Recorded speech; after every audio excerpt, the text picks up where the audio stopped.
She's sitting up! Is me sitting here a rare sight? No, we just thought you'd be resting. Perhaps I would have been, were it not for the sudden arrival of some unexpected guests. Not that I consider it a disturbance. After all, you are the only ones who are free to enter. Would it not be a little unfriendly of me to lie down while we speak? I didn't realize you put so much thought into little things like that.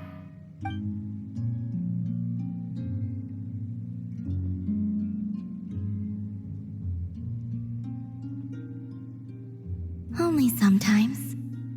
There have been moments lately where I think about you and your companions. They are warm, mysterious, and cozy memories. Very few of my past memories are anything like that. They say that travelers return home bearing bags full of souvenirs. But my luggage was empty, and I believed it would stay that way. Return home? So, you're still planning on returning to the moon? Yes. This planet continues to reject me, reminding me that I do not belong here. If I remain in Teyvat, there will come a day that I disintegrate. And I don't mean reduced to dust or turned into food for the flowers. I mean, I will cease to exist entirely. All right then. Well, we're sure gonna miss you. But it sounds like we'll have to say goodbye. How do you intend to return? The moon prayer night is soon to arrive. On that day, the moon will be closest to Teyvat. The Kuvaki in this land will reach its peak at that time. I merely need to grasp the tide, and with relatively little effort. Oh, Paimon gets it! It'll work like a slingshot! You make it sound like she's gonna get blasted up to the moon. If I did that, I suspect I would crash into the false sky. I will be using a much gentler approach. But I do like the analogy. It's fun. You see? She gets Paimon's sense of humor. In the blink of an eye, the time has come to part ways. It does feel that way, doesn't it?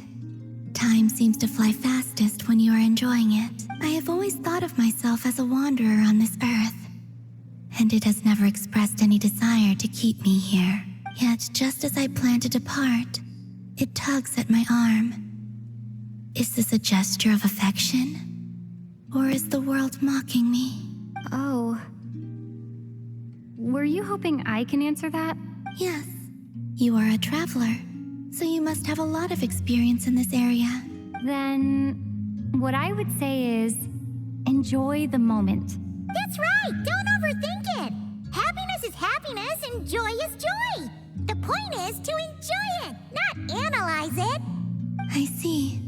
Then what I would say is, even though I am very tired right now, I am still happy. I can't tell from the tone of your voice. Oh, really? You don't think I sound happy? I'm just kidding. I could tell you were in a good mood today from the moment we saw you. Ah, a joke. Albeit not a funny one. Anyway, I assume you're here about you-know-what. Give me your hand. Actually, it's not that. There's something else we wanted to discuss with you. Oh, then, do you still want to give me your hand? Or not? Sure.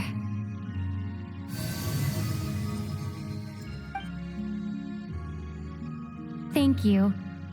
So, I've heard that in the moon prayer nights of the past, people here would hold celebrations in the moon goddess's honor. Since you helped so much in our fight against the Rehir of Solnari, I think you deserve a farewell party before you return home.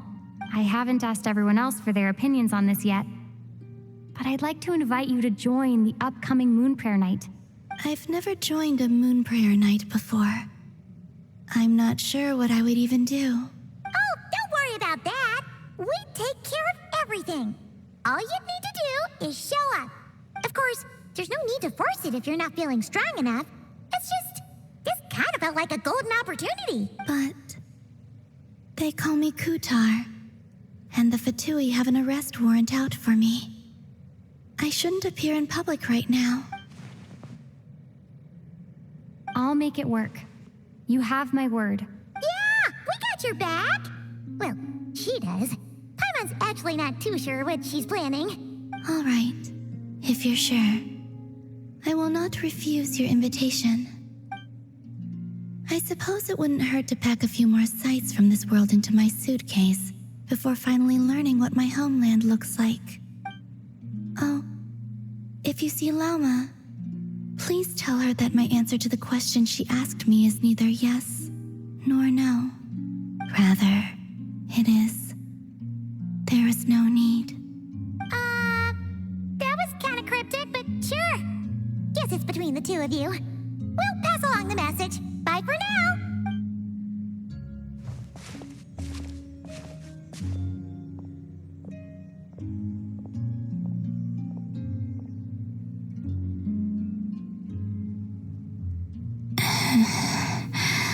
And also, I do not know.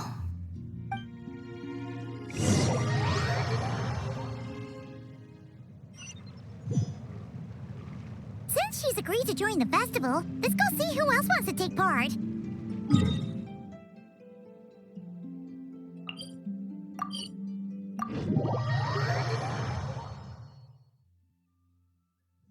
Lauma's gotta be the person most familiar with the Moon Prayer Night. We should start with her. Also, what exactly is your plan to keep her safe? I'm not sure yet. I'll figure something out. What? Are you serious? Hey, Lauma, it's us! Huh? Varka? What are you doing here? Beats me. I had a bit too much to drink last night, and when I woke up, I was on Hisi Island. Mr. Varka is helping to oversee Nasha Town's preparations for Moon Prayer Night. He is here to go over some details regarding the decorations and custom cloth designs. Right, yeah, that too. What do you mean, that too? Yes, celebrating this festival is a long-held tradition here in Nod-krai. On this day, the crescent moon at the top branches of the verdant crest turns into a full moon, and the moon prayer blossoms bloom with a special radiance. Our people take these to be blessed omens. It's an especially welcome event coming off the back of all that nasty business with Rare. Everyone got put through the ringer recently, and now they're looking to turn their fortunes around. The big shots in town all agree that a big, lively celebration is just what we need to rebuild people's faith in this place. No wonder Catherine said that people weren't so bothered about the religious element. That's right. It's become more of a local custom by this point. The celebrations have little to do with whether the religious stories behind this event are true or not. Even the Frost Moon Scions are eagerly awaiting the coming of Moon Prayer Night, despite now knowing that their past beliefs were founded on a falsehood. That's fair. It's a bit like the Lantern Ride in Liyue. It's a chance for people to enjoy themselves, not debate the existence of the Adepti. Oh, one other thing. We just went to see Columbina. We went ahead and invited her to take part in the festival this time. Hope it's okay. Wait, so... you mean she agreed to it? Huh. That's quite a surprise. Then I suppose that she intends to return to the moon on that day. Oh, yeah. It's kind of a complicated process, but basically, it's like a slingshot. I understand. In truth, I had a feeling that she might make such a decision. Well, if Kuthar has decided to participate in the festival, we should prepare accordingly. Yeah, exactly. She was saying how it could be risky for her to show her face in public. We were wondering if there was any way we could hide her. Unfortunately, the people who carved the statues did an excellent job of capturing her likeness. It will be very challenging to hide a goddess whose face everyone is so familiar with. Darn! We may have bitten off more than we can chew here. Nah, don't sweat the small stuff. We can handle that. Huh? Are you saying you have a plan? Not as such, no, but the most important thing with a festival is to keep the mood light and your spirits up. You can't go preparing for a festival with those long faces. You'll never convince anyone to enjoy themselves. The Mondstadter spirit is strong with this one. As it happens, I agree with Mr. Varka. Let's start by making our appreciation for Kutar the beating heart of the festive atmosphere. And who knows? Once we get the ball rolling, perhaps everything will just fall into place. Hey! Did you catch that? Llama said the thing! Or close enough, at least. I'm looking forward to the Moon Prayer Night already. We have a festival in Mondstadt called Windbloom, and you can always tell which couples are celebrating it for their first time by the smiles on their faces. Big, beaming smiles like their whole face is glowing. And I have a feeling we'll get to see that same smile on the Moon Goddess's face at this festival. Not quite the same, surely. Anyway, I'll take care of business in the city, but I'll have to leave the decor up to you and the Frost Moon Scions. No one else can capture that traditional aesthetic quite like you guys. But lastly, there's the final key element that brings the festival to life. Companionship. Before you leave, let me show you something that we've been preparing. Mr. Varka had asked to see it already, so you may as well tag along. Also, I have some further questions about Kutar's decision.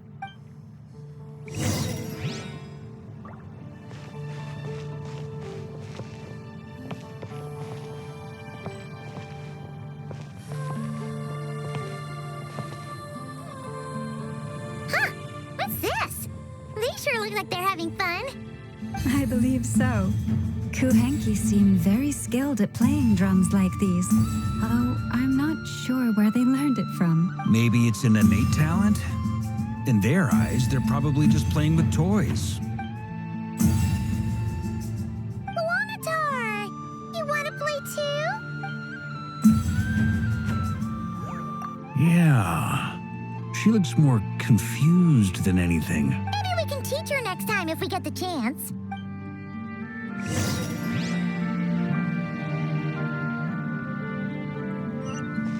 What are these floaty things? Moon veils. We hang them from buildings in the city during the festival.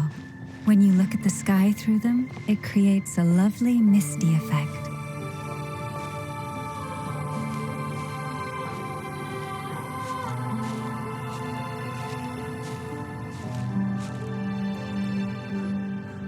Everyone seems hard at work. They are preparing items for Moon Prayer Night. For instance, the sculpture being made over here, Mr. Varka and I were just finalizing the details of where it will be placed. Ah, there she is. I didn't know the finished article would be so large. Not to worry, though. All the necessary arrangements have been made. Just let me know once it's ready, and I'll get some people to ship it over. You have my thanks. And over here, we are preparing a very traditional confection. Oh, look at all these colors! It looks great! Can Paimon try one? Of course. I have a feeling you'll like it a lot. You bet! Sweets and treats are Paimon's favorite. If you included those in the Feast of the Moon, I bet Paimon would have joined the Frost Moon Scions by now. There will also be verdant crests like this present in Nasha Town during the festival. The timing of Moon Prayer Night is not completely set in advance. We make a rough estimate, then observe the changes in the verdant crests and moon prayer blossoms to guide us. As such, the wait itself is a fun feature of this particular festival.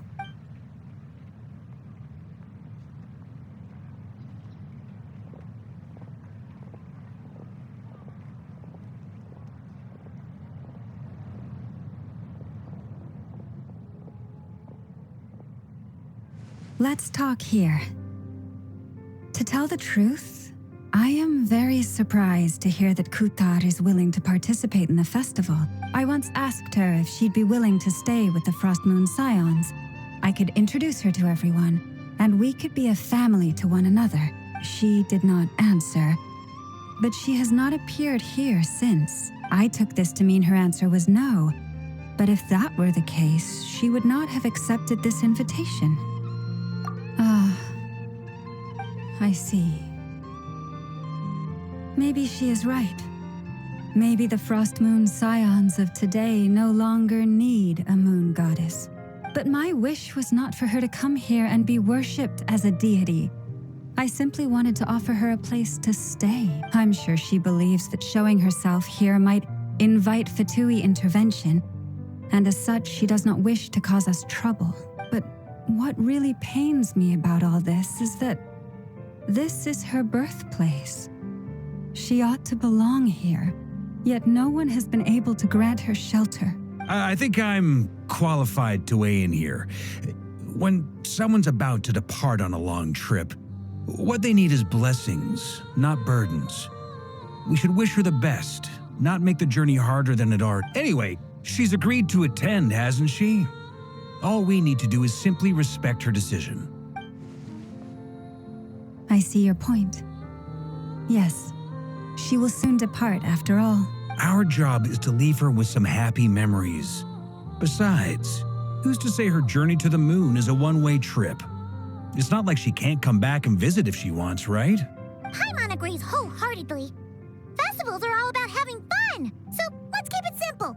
All right, I'm gonna head back to Nasha Town soon. Want to come with? I'm guessing you have some other folks to visit there. Sure thing, let's go. Bye for now, Elma. Thank you all. Goodbye.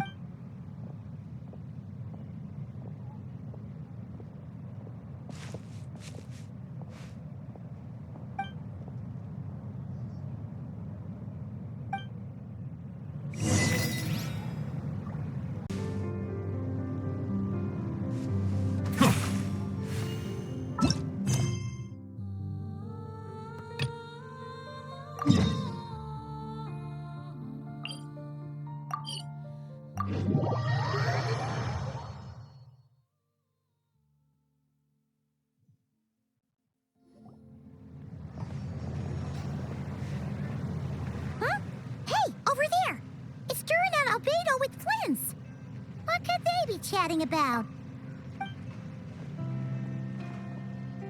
Your guess is as good as mine. Ah, Grand Master, and the Traveler and Paimon. Hello there. It's been a while. Perfect. We have some new volunteers for our investigation. Wait, let me guess. The righteous Lightkeepers are finally ready to hunt down the Abyssal Dragon? Yes, that too. Yeah, right. Oh, wait. Why does everyone keep saying that too? Well, to be precise, the facts match, but not the causality.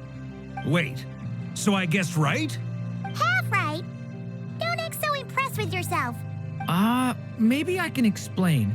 We ran into Mr. Flint's north of Nasha Town. At that time, we just noticed a few abyssal creatures out in the wild, but the strange thing was, I didn't detect any traces of abyssal energy on them at all. On closer inspection, we realized that they were not real monsters, but something akin to reflections in the water, or perhaps a mirage. Huh? What do you mean? Like, you could see them but not touch them? Exactly. It was very peculiar. They roared and tried to attack us, but we could not make any physical contact with them. I think I've heard of things like that happening in Nod-krai before, but I don't know much about it. Yes, it's a known phenomenon. Mirage-like illusions tend to appear in Nod-krai in the run-up to Moonprayer Night. From a distance, they appear quite real. I myself thought that Misters Durin and Albedo were locked in battle with abyssal monsters when I first arrived. But after sharing intel and investigating a little further, we can confirm that these illusions are harmless. There is no great cause for concern. All the Mirage stories I've heard are either animals, rocks, or small houses. Abyssal monsters, though? That's a first. It's a first for me, too. So I'm planning to look into it further just to be on the safe side. I intend to inspect a few more locations. What about you two? Any plans? Alice contacted me a few days ago. She'd like me and Durin to assist her with an experiment, but we lost contact shortly after receiving the message. I'm sure that comes as no surprise to anyone familiar with her. We don't know when the wind will blow, yet when the wind blows, we will know.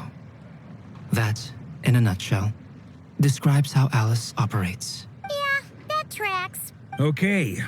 Well, I suggest we investigate this Mirage business in the meantime.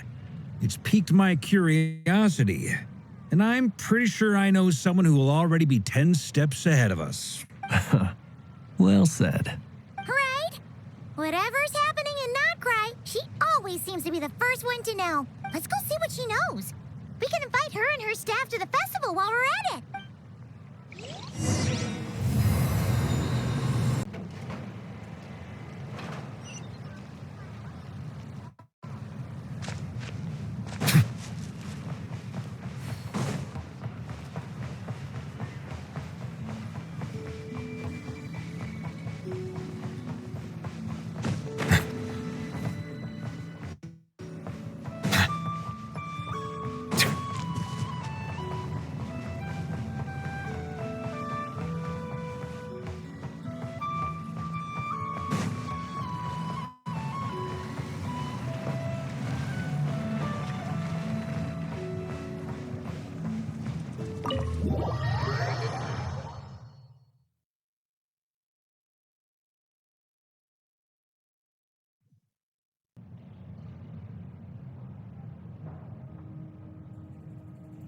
You're right, I have noticed.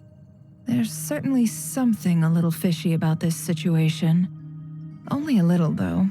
Records indicate that this phenomenon can occur in the days before and following Moon Prayer Night. That said, it has always been a rare sight in the past. The odds of encountering these phantoms are similar to looking up in the night sky, happening to see a shooting star, and managing to make a wish before it disappears. But this time, either everyone's getting lucky, or they're appearing far more frequently than usual. Yehoda's out gathering intel as we speak. In the meantime, let me check off some points of interest. First, the Abyss. The ones we saw seem to be abyssal monsters. Indeed. But we have identified one location where many more of them have made an appearance. And not just monsters, but human phantoms too. Given the scale and nature of the phantoms, it's almost as if someone's last memories are coming to life. Or perhaps the memories of multiple people. Oh. So you mean the phantom monsters are hunting down the phantom humans? Exactly. The phantoms can interact with each other, but we have no means of intervening. In addition, some of the human phantoms would seem to be from the very distant past. This is clear both from the clothing they wear and the stories they tell. They claim to be from Hyperborea, a name which I've heard from Lauma before. If this is true, it means they must be from 6,000 years ago. Did Paimon hear that right? 6,000 years? It sounds like this merits further exploration. That'd be a big help. I'll leave it with you, Albedo. My knowledge of ancient history is non-existent. I used to doze off every time the pre-Knights of Favonius era came up in class. It's quite a miracle that you were able to understand these phantoms' speech, given how long ago they lived. I suppose you're right. But I'll leave the archaeologists to ruminate over that conundrum. As an intelligence broker, my sole interest is in the value of the information I gather. Which, in this case, hopefully means earning myself some good favor with our dear Lady Moonchanter. So calculating. Whew, this intel broker logic always catches Paimon by surprise. Sounds to me like we could split the work up. I think the abyssal phenomenon is best left to Albedo, Flints, and me. Agreed. It coincides with my duty as a lightkeeper. For my part, I'd like to understand the abyss better. Even a little knowledge would go a long way. This is certainly a rare opportunity to study the Abyss. But even rarer, perhaps, is the chance to make contact with the Ancients. The Curatorium will take the lead on investigating the Hyperboreans. We put in the work to learn what we know so far. It seems only fair that we get some quantity of exclusive intel. That just leaves our trusty team of 2 unassigned. Since you became an honorary knight, of course. This was part of my grand plan all along. Oh yeah, the way, we managed to convince Columbina to come to the Moon Prayer Night celebrations. Would you and Yehoda like to join too? She agreed to that? Huh. Quite an achievement. Never underestimate the traveler, I guess. I'd be happy to join. No point shutting myself inside when the streets are all decked out.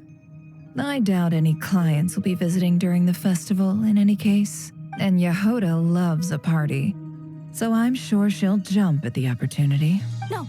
No. No. No. No. No. No. No. No. No. Way to contradict me in front of... Wait. No, that's not what I have bad news, boss. So many people. All right, everyone inside. Quick.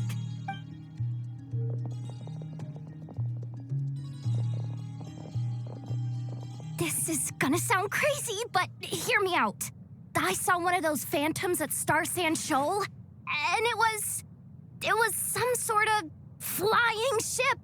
Like a spaceship? That's gotta be the one you came to Tibet in. You said you saw the same thing through the moon marrow, right? Huh? You already know about it? Ugh, I thought I was gonna blow people's minds. Turns out I'm the last to find out. Wait, back up. You came here in a spaceship? Now my mind is blown. What's it like on the inside? Was it like flying through space? I want to know everything. Yep, exactly. Huge discovery. You're the best. Second best intel broker in the world. After your boss, of course. Wow. Really? Well, I don't know if I'm all that, but... I guess that decides where we're heading next. Come on, don't look at me like that.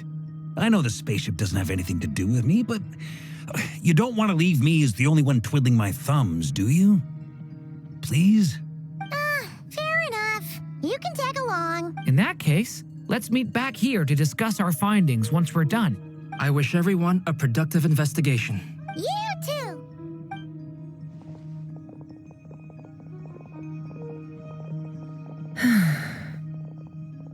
What's up, boss? Aren't we gonna head out? Tell me, Yehoda, when did the curatorium start giving out intel for free?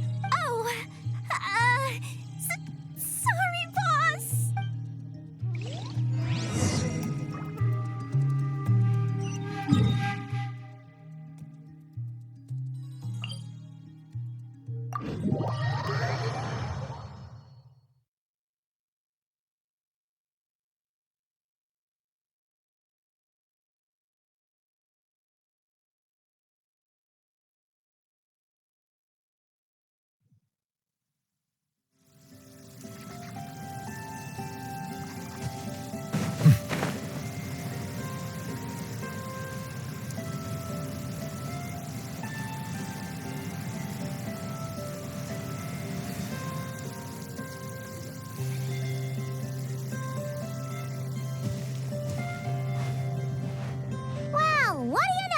Yehoda was right on the money. This Phantom really is your spaceship, but that's so weird. Why would it show up here? Is it some kind of projection? Or a ghost? Like, maybe it no longer exists, but somehow it left an afterimage? Ah, you're already here. Miss Lauma, what a surprise. I thought you were busy with festival preparations. I was, until one of our people informed me that a strange sight had appeared at Star Sand Shoal. No one's ever seen something quite like this before. I thought I should see it for myself. Same here. Oh, so we heard that these things appear around the festival period. Any idea why that is? Unfortunately not. We have very limited information about them, since they can't be interacted with. And no human phantoms have ever made an appearance before now. The most we've been able to deduce is that these sightings appear to be connected to the increase in Kuvaki energy around this time. Yeah, seems like that's all we can do. This is all so confusing. Allow me to lend you a hand.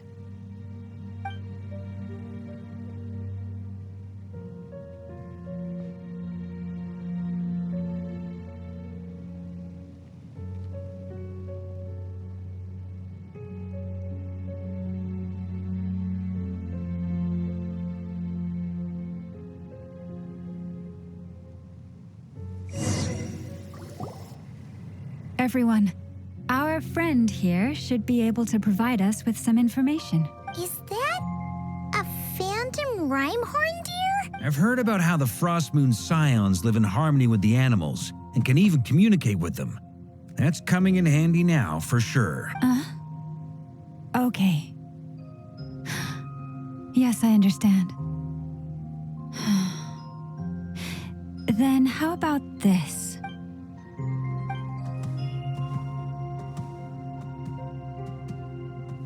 Oh, it's leaving. It appears to share our curiosity about this giant spaceship, so I asked it if it wouldn't mind investigating along with some friends.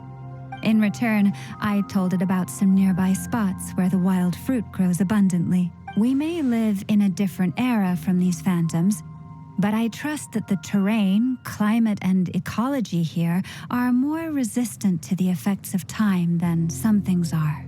Let's give them a moment and hope for the best.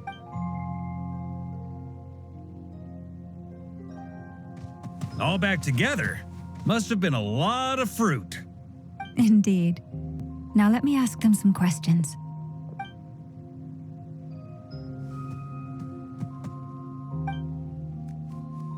It did find a lot of wild fruit, enough for them to feast for a long while. This puffin circled in the air several times, but didn't spot anything out of the ordinary.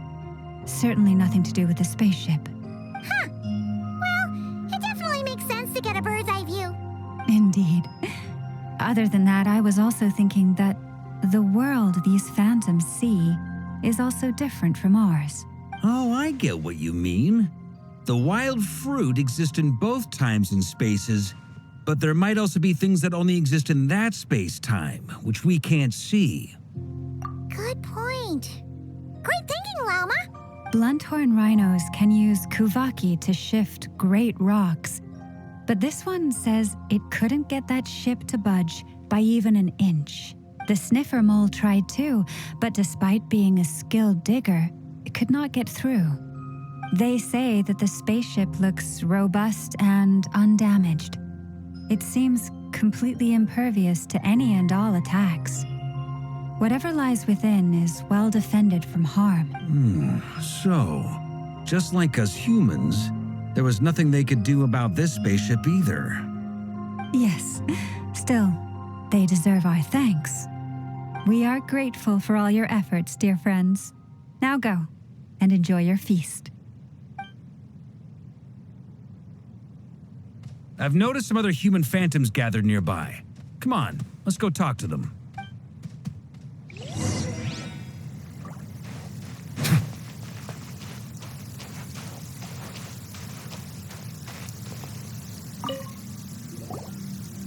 What is this thing?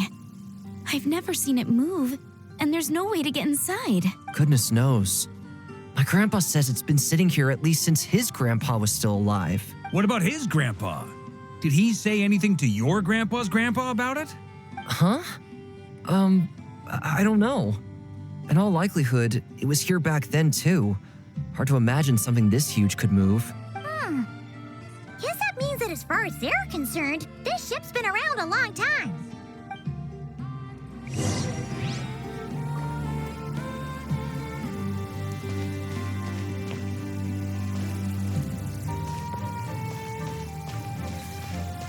My apologies. Come on, brothers. If we can get even a small chunk off of this thing, it's gotta be worth a fortune. Today is the day we strike it rich. Huh? Yes, brother, I shall join you. Let's make our fortune. We should go with them. What the? This thing is crazy tough. I can't even scratch it. What's it made of? Sorry, brother. Looks like we'll have to seek our fortunes elsewhere. Enjoying yourself? I was just seeing if I could influence this phantom's perception by playing. But nope, no dice. I'm sure we're all starting to build up an idea of what's going on here now that we've spoken to some of the people. These phantoms are reenacting real historical events in Nod-krai. It's almost like we're in some kind of interactive stage play. We can talk to the actors, but the plot is fixed and we can't influence it. It makes sense. History is set in stone. The objective facts of the past cannot be changed. Paimon totally thought you were just goofing around earlier. But actually, you were doing some serious investigating. Of course I was. Anyway, at this point, I think we're forced to conclude that although the Phantom spaceship is right there in front of us, we aren't going to learn much about it from these people.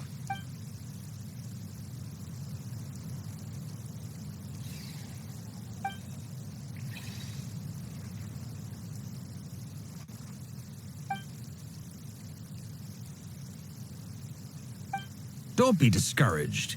If nothing else, this is proof of the ship's existence. And think about it. So many people tried to hack their way inside, but no one could get the door open. It's made of very tough material. To me, that says that we'll either find the ship itself or the story behind it. It's just a matter of time. Huh. Every now and then, when Varka gets serious, he actually does seem like Grandmaster material for once. I wonder how the others are doing. Let's head back for now. Sounds good.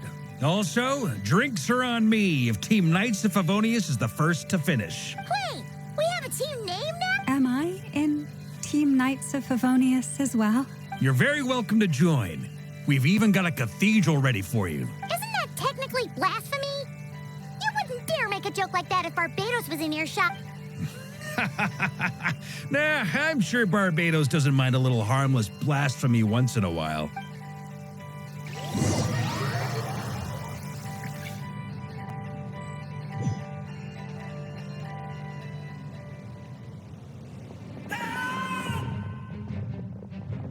Oh, no! Get away! Oh.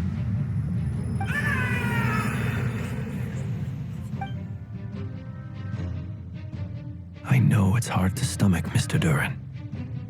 But as I'm sure you've noticed, there is nothing we can do to intervene in that which unfolds before us.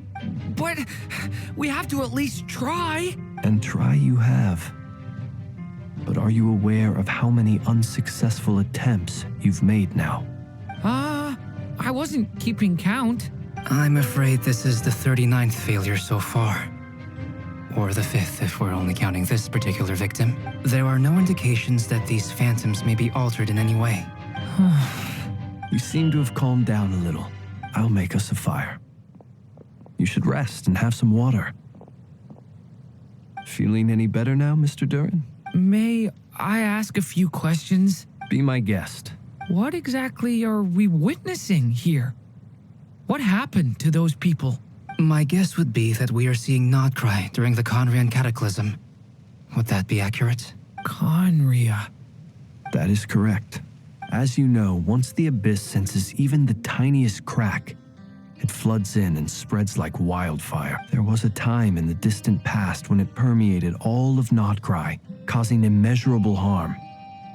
The people paid a terrible price to heal this land. Then 500 years ago, the whole of Teyvat suffered an abyssal disaster. Once more, Nod-krai was dealt a devastating blow. I see. In the face of the abyssal onslaught, all were like grains of sand tossed around by a tidal wave. Be they human, fae, or god. The moment you witnessed is but one drop in a whole ocean of catastrophe. All right. I guess that answers my second question, too. I wanted to know why there's nothing I could do to help them, and that's because what we are seeing is history. That would be my guess as well. As I understand it, history and fate are not all that dissimilar. The latter may be unseen to us, but both are immutable. Yes. Fate was determined long, long ago. I still have a couple of other questions for you, Mr. Flint's. You mentioned more than one abyssal disaster that has struck this land in the past. How can you be sure that what we're seeing is from the Conrian incident? And also, how are you able to stay so calm when you're talking about these events? From everything I know about you, you're not cold or ruthless, and you're not indifferent to the suffering of others. Alas, I am forced to show my age. I must be 600 or 700 years old by human measure. Wait, so you... One is not easily moved by history when one has witnessed the truth firsthand. I'm sorry. You needn't apologize. Your passion is a good thing to have. Treasure it, because someday you may find it in terribly short supply. Now, at the risk of offending you, I have a question in return. Your curiosity toward the abyss, is it born from hatred or because you sense its call? I only ask because I kept a fragment of Rerear's body in my lantern for a short time. Specifically, his heart. So I know what a burden it can be to carry the abyss with you, and I hear its power growling from somewhere within you. In my eyes, your mere existence is a miracle. My honest answer is, I don't know. I don't think I have the confidence to say for certain. What I will say is the abyss is not the only issue that haunts me. Even before I became who I am today, the question dogged me constantly. Should I even exist at all? My doubts remain unresolved. But when we fought Rerear, something became a little clearer to me. Sometimes it is the darkness within us that allows us to achieve the impossible. I certainly got the sense from your 39 attempts that you were trying to achieve the impossible. It sounds like you've resolved to see the truth for yourself. Absolutely. In that sense, he and I are quite similar. Then I wish you every success. I look forward to the day of your transcension. Well, if everyone's caught their breath, I suppose we should head back. Oh, and one last thing. I'd appreciate if you kept our discussion about history a secret.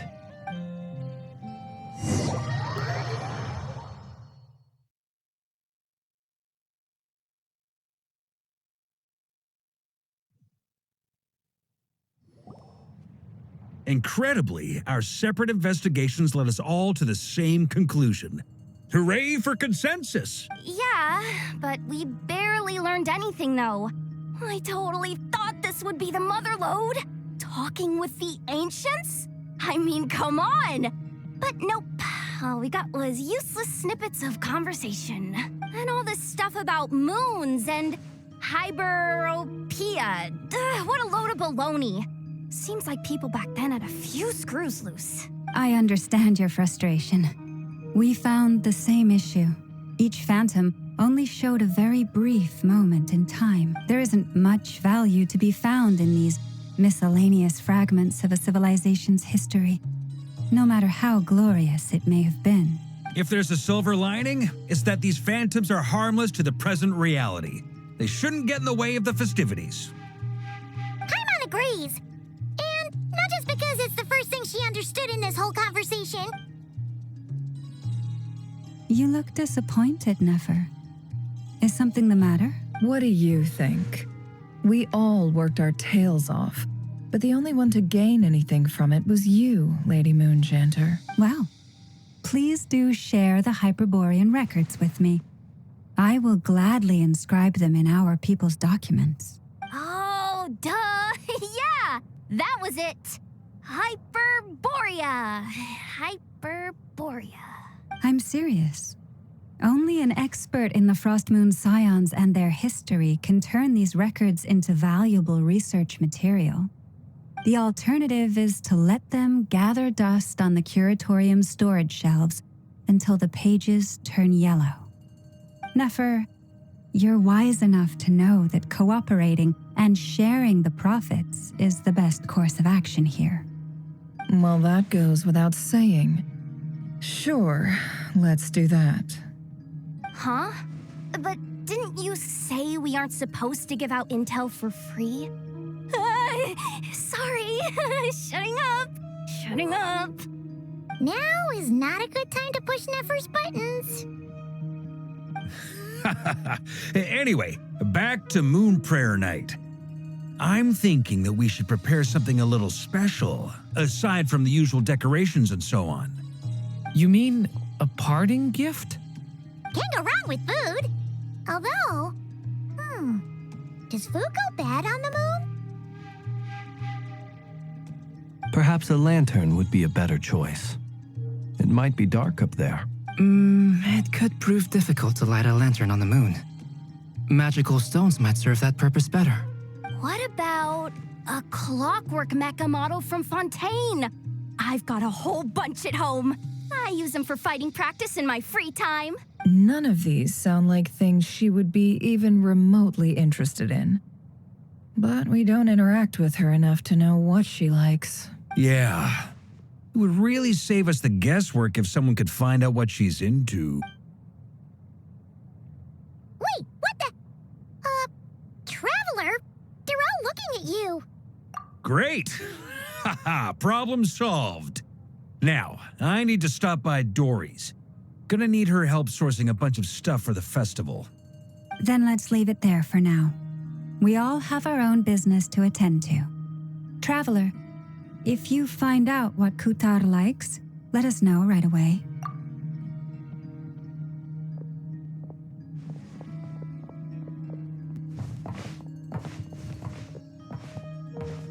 Is something the matter? I'm fine. It's just... I'm still feeling a little rattled after witnessing the horrors of the Abyss. But it's okay. This is something I have to work through. I'll be all right. Thanks for your concern. Well, don't put too much pressure on yourself. If you ever feel like something's wrong, physically or mentally, we're here to talk. Come on. Stop treating me like a kid.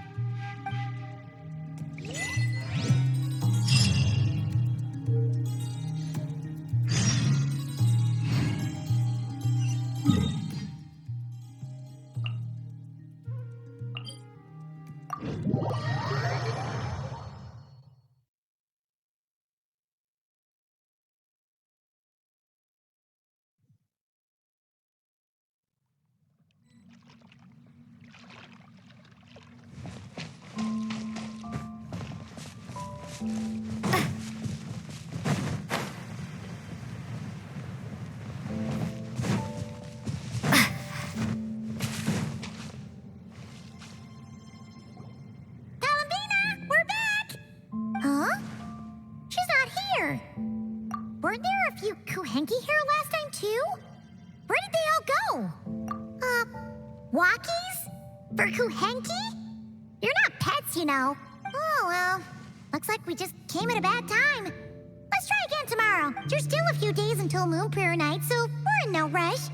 Besides, she needs time to rest anyway.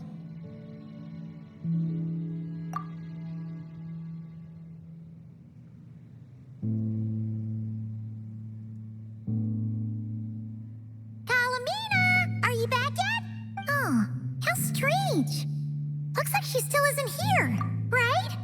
It's not like her to spend so much time outside, especially since she's worried about attracting unwanted attention. What about Luonatar? Luonatar, you there? Hey! Sorry, didn't understand. But if you know where she is, could you take us to her? Yeah. That's even stranger. What about them? Oh, that's not good news. They change color when Columbina gets weaker, right? And they look super pale right now. Good idea.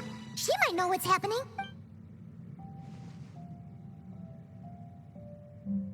Llama! Ah, it's you. How is Kutar? No, she hasn't. I came here to check on her after I noticed the flowers had changed color. Based on past precedent, she must be very weak right now. Even getting up to walk would be a struggle. It seems unlikely that she wandered off outside. Not to mention that she doesn't do that at the best of times either. So yeah, this is super weird. No. Very few people are in the know about Kutar's whereabouts. And if anyone suspicious had visited, they'd have left some sort of evidence. Come on, let's go to Nashatown. If anyone has seen her, someone there will know about it. It's Nod-krai's information hub after all. Makes sense. Let's go!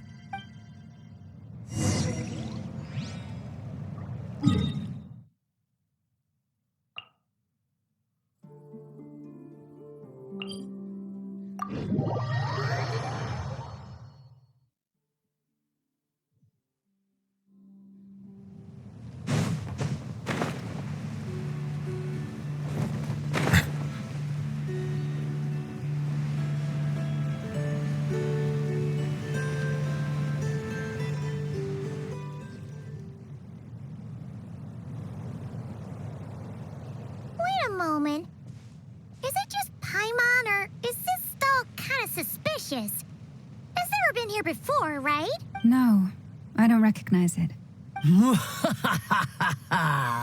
Alas, your free and easy adventure time is over.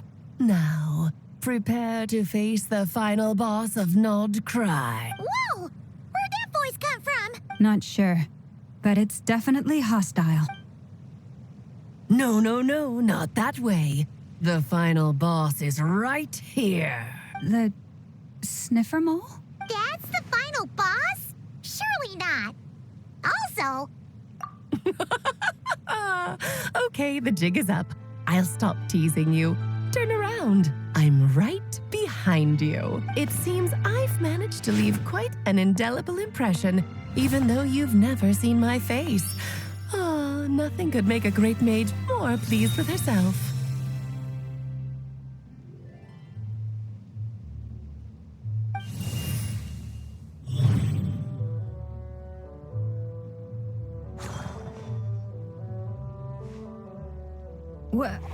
What is going on? I've heard that all the big shots in Teyvat have long, wordy titles that stun people speechless when they make their entrance. Unfortunately, none of them are affiliated with the Hexenzirkel, and we ourselves keep a very low profile. The notorious name-dropping doesn't quite work for us. Still, I, for one, think I'm really quite amazing. So that didn't stop me from coming up with a title anyway. Alice? It's really you this time? Not a lantern or a Dodoco, but Alice in the flesh? Oh, that's right. So, what do you think? How does it feel to finally meet me? You look like... Oh, that's the first thing you thought. A little surprising, but that actually makes me very happy. Because that means that when Klee grows up, she'll be just as stunningly beautiful as her mother. So she's a friend? Kind of. This is actually the first time we've seen her in person. I see.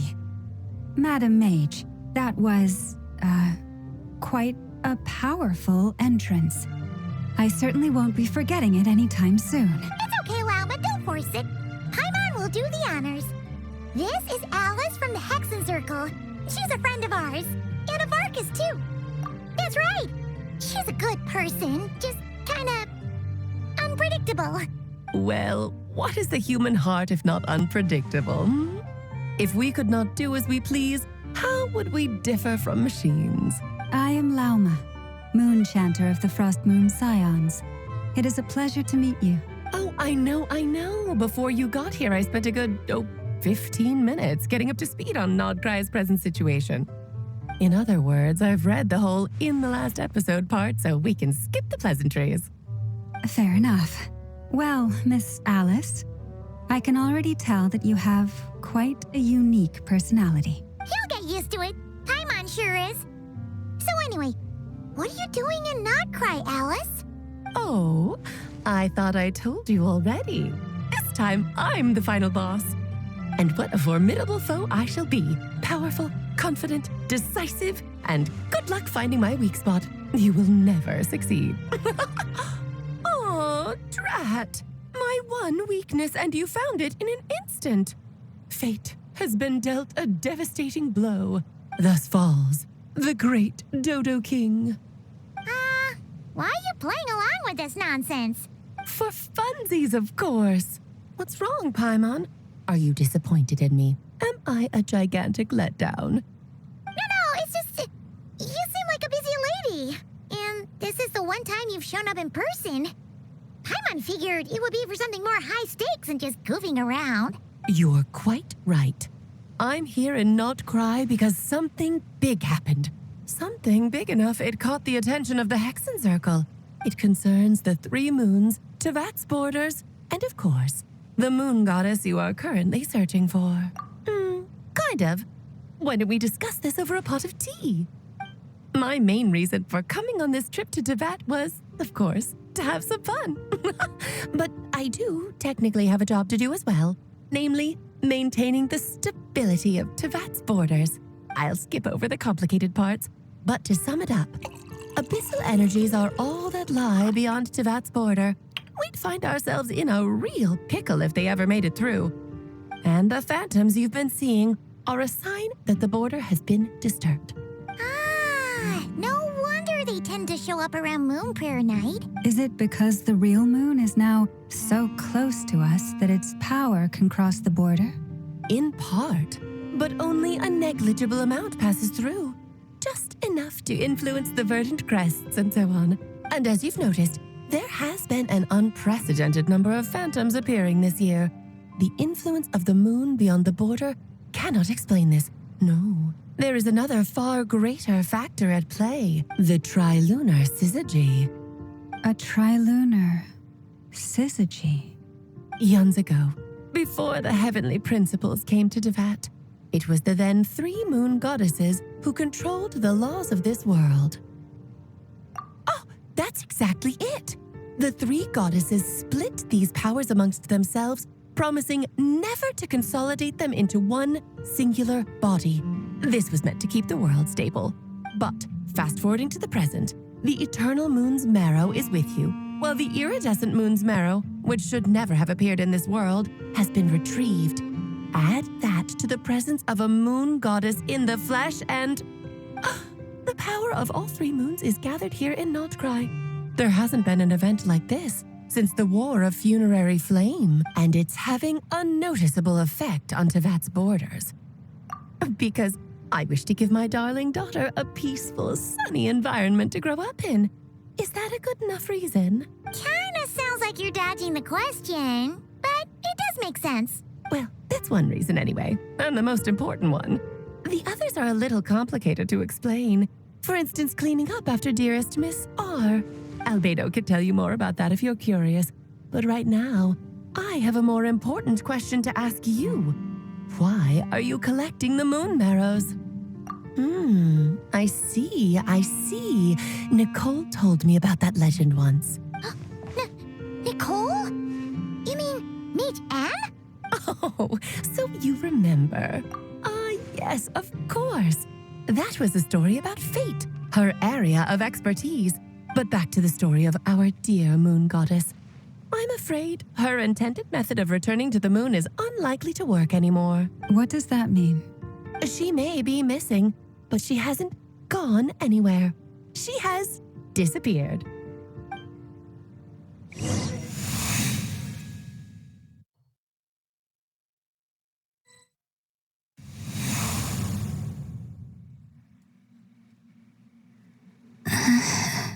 My body is so heavy. Wait, no. It's my mind that's heavy. My arms and legs are as light as a feather. What's happening to me? I feel drowsy, like I've been asleep for too long. Is it daytime or nighttime? Is the moon out? I think I'll go for a walk.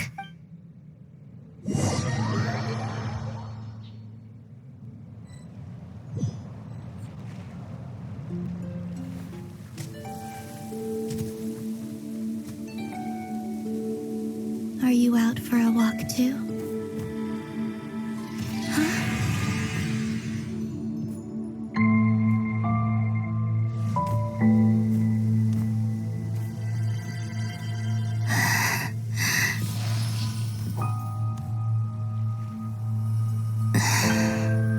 The day has come at last.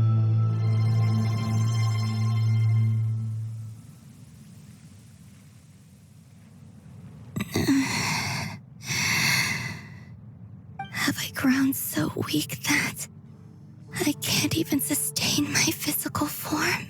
But Moon Prayer Night is nearly here. I was so close to returning home. Death is near.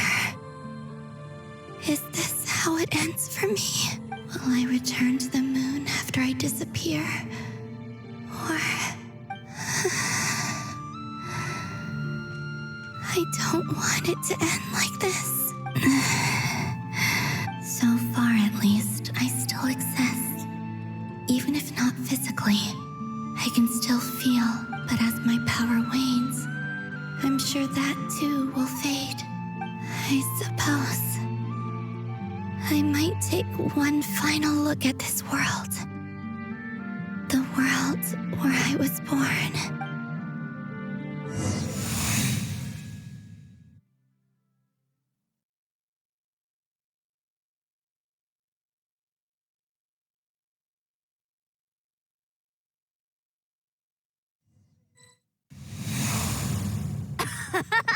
Come on, come on! Wait for me! The Frost Moon Enclave. How much it has changed since I was born.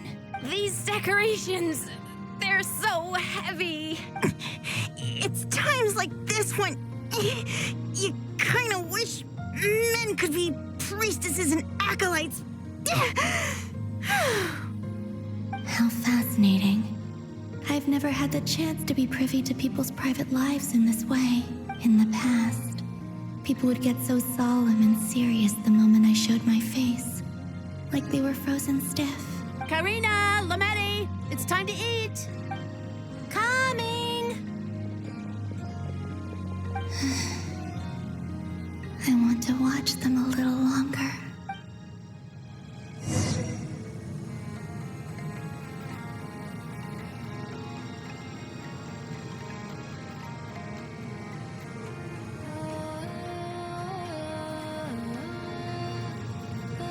So just fill these balloons with air, right? Yep. Try a couple now to test things out. The rest can wait till Moon Prayer Night. Think fast. Rita! Teasing an acolyte of the Frost Moon Scions?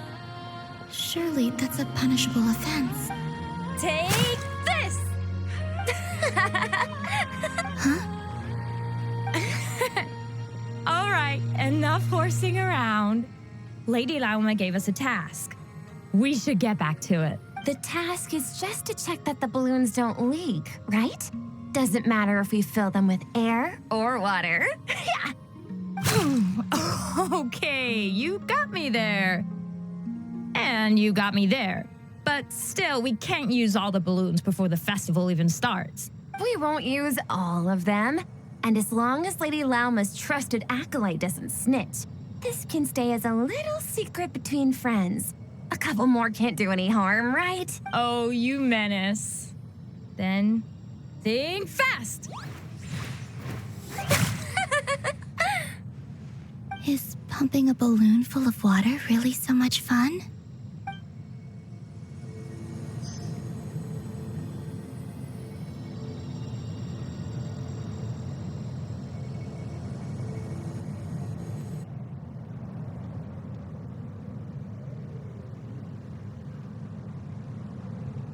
I'm sure you're both tired from playing all day. Come on, eat up. A plain, humble meal. That has always been the way of the Frost Moon Scion. Huh? How come Lametti got a midsummer berry dessert? Oh, I always get lockaberry. I don't mind sharing. You can have a bite of mine if I get to have a bite of yours. They're sharing food? I've never shared food with anyone before. Even at the Harbinger tea parties, everyone just ate off their own plate. And when I couldn't finish my food offerings from the Frost Moon Scions, they'd leave the leftovers out under the moonlight for the animals to claim. Hey! That was 2 bites! Oh, then you can have another bite of mine. Oh, you too. Oh, don't fret now. Here, have some of Granny's too. So this is what it means to be family.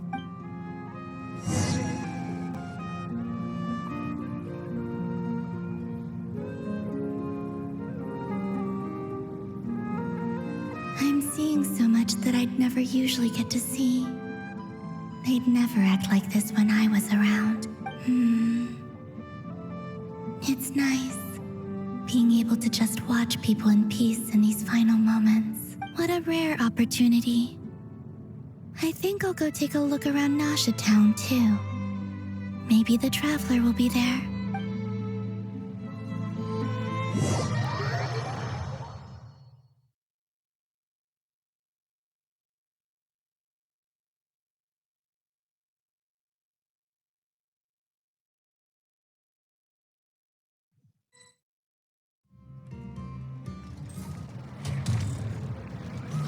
After the War of Funerary Flame, the moon goddesses were no longer recognized by Tevat. They lost the whole foundation for their existence. That's why the moon goddess's strength is fading. She cannot withstand the world's rejection of her. To be more pedantic about it, the moon goddesses did something to offend the heavenly principles, and that's why they were ousted. Something of a recurring theme in Tevat's history. Theoretically, speaking so candidly should put me in their crosshairs too, but they can't tell me what to do. I'll say whatever I want. Anywho, the moon marrow energies were but a drop in the bucket for her, and that battle against the Ray Hair of Solnari only weakened her further. Fortunately, it happened close enough to Moon Prayer Night when the Kuvaki concentration here is high. That's the only reason she managed to survive this long. What do you mean, fortunately? You said she disappeared. We're too late. Oh, what a headache. I thought this was all common knowledge. I guess I have some more explaining to do. Okay, buckle up. It's time for another lecture.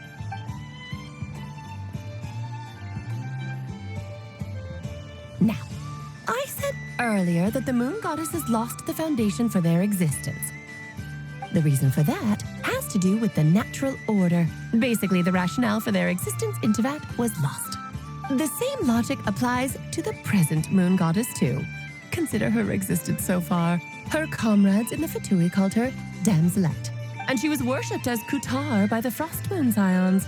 But these connections have now been severed, whether by her hand or yours. So the rationale that once sustained her existence is now gone. Wait, we did that to her? Oh, well, strictly speaking, yes. But let's not start pointing fingers, shall we? I'll only end up as the big bad villain, and that's not the kind of final boss I want to be. Of course I do. I'm only the greatest mage in the whole entire world. Now, if you wish to find your moon goddess, there are two problems we need to solve. Firstly, we'll need to strengthen the connection between her and Tevat, at least enough to sustain her until Moon Prayer Night. Strengthen her connection? But does that mean I'll have to rally all the Frost Moon faithful behind this? I'm afraid a bygone faith and a former home won't be of any help to her now. Do you know her name? Her name? Yes. Names are very important things. A name is a fundamental concept that anchors one's entire existence. Then your first job is to find it. As a moon goddess, I'm sure she must have a name she identifies with. Neither Columbina nor Kutar is her true name, and she's never really accepted either of them. So, finding out her real name is enough to sustain her existence? Yes, I know it sounds like a small step, but every journey begins that way. So for now, that's all we need to focus on. The second problem is with her plan to use the moon marrows to return to the moon. Unfortunately, piercing through the false sky will take an enormous amount of power. Given her current condition, she won't be able to provide anywhere near enough power, even if she recovers her physical form. But no need to fret. Nicole's the expert in this field, and I'm sure she'll figure something out. Wait, Mage N is going to help us out too? That means we've got 2 Hexencircle mages on the case. This is turning into a pretty big deal. Actually, this is more of a side quest for me. Like you said, I'm a busy lady, so I can't stay for too long. I'll have to return to Tevat's border soon. That's the upside you get for looking out for my little Klee. Hopefully that will incentivize you to carry on keeping her company in the future. Anyway, jokes aside, you'd better get moving. It will take quite a miracle for the moon goddess's consciousness to hold out till Moon Prayer Night. Oh, I suppose I might as well tell you where Nicole is before I leave. Off you go now. Time to meet your new friend. Oh, yes, and a little suggestion. Don't forget to mind your heads. What? I wonder how Durin's doing. I should really go see him before I head back. You really are super busy. I most certainly am. There's so many children I have to keep tabs on just in Mondstadt. Durin, Albedo, Venti, Varka. Klee didn't make the list, huh? Of course not. Klee is my pride and joy. I have no qualms about her, because she's the best child in the whole wide world.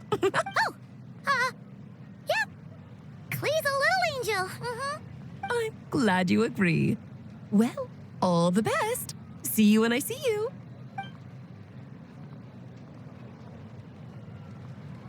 She left in a hurry. Yeah, she didn't pack up her stall. Should we handle it for her? I must say, I'm now very curious about her daughter. Klee, wasn't it? What's she like? That's a long story. Come on, we'll fill you in as we go.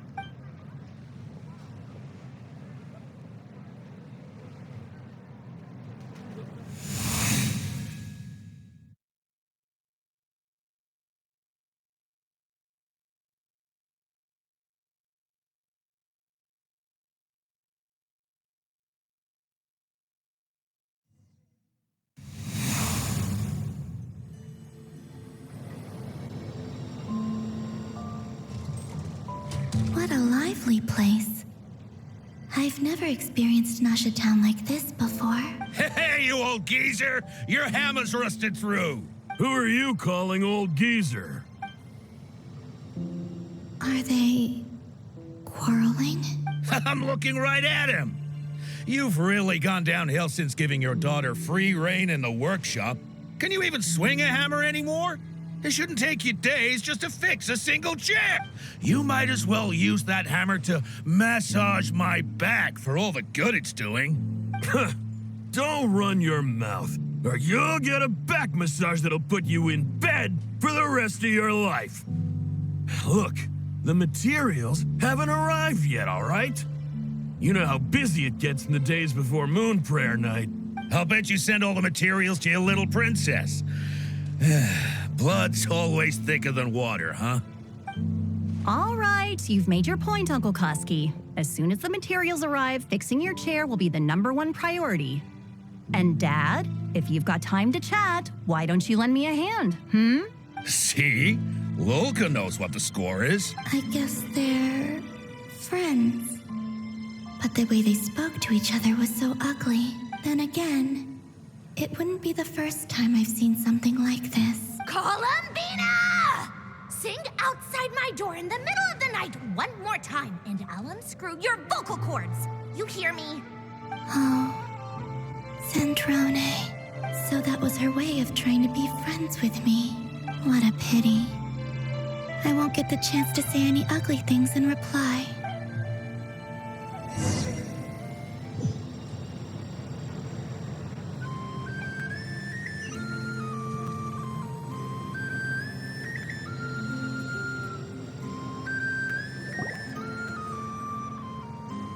Hey, have you decided what to give her for Moon Prayer Night? I sure have. She's gonna get the surprise of her life when she's least expecting it. Then I'll whip out the ring and pop the question. The surprise of her life. What a fun turn of phrase. Cool, I get the picture. You can spare me the gushy details. Ooh, looks like we have a customer. Hello there, ma'am. Would you like some Moon Prayer Night candy? Huh? Is he talking to me? Can he see me? Here you go. Oh. Come back anytime. Right. Now, where were we? I don't know why, but I still held out hope.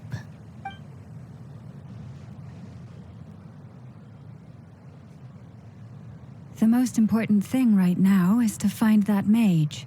This name thing seems super important too, but where do we even start looking? I'd better go pay the Fatui a visit.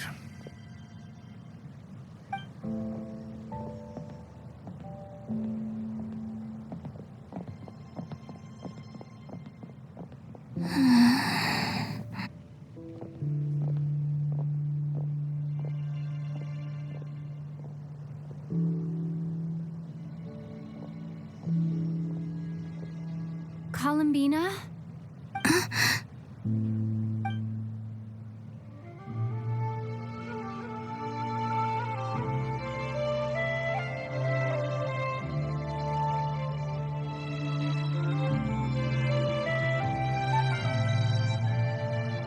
traveler? Let's go! This is no time to be spacing out!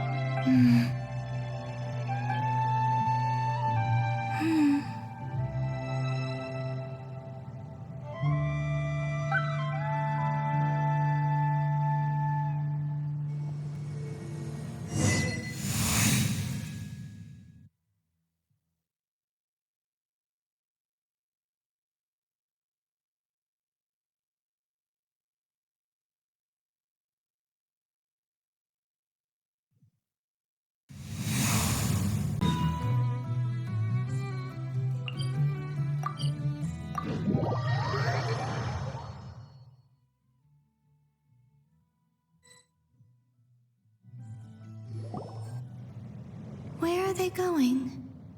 They mentioned a mage and a name? So, Mr. Varka, are you acquainted with this Nicole? Or should I call her Mage N? Not really. We've never met, though she has come up in conversation. From what I've gathered, Alice kind of took Nicole under her wing, taught her how to speak in a more ladylike fashion, that kind of thing. Huh. Hard to imagine Alice as an etiquette coach. Yeah, Alice is a larger-than-life personality, I'll give you that. But then again, that's why she's able to draw such an eclectic mix of people into her inner circle. If I remember correctly, being an interesting person is actually one of her main entry requirements. So, if you ever wanted to join the Hexencircle, I'm sure you'd both be eligible to apply. Hey! Don't go around making promises on Alice's behalf! I wouldn't dare. I'm just trying to paint a picture of the Hexencircle for you. Okay, sure. Anyway, since none of us have ever met Nicole, how are we supposed to find her? We can't just go up to every woman in sight and ask, "Hey, are you Nicole?" Maybe something she's wearing will give it away? Like a windbloom pinned to her chest or something. Wait a minute. Alice never said Nicole was from Mondstadt. Oh, true.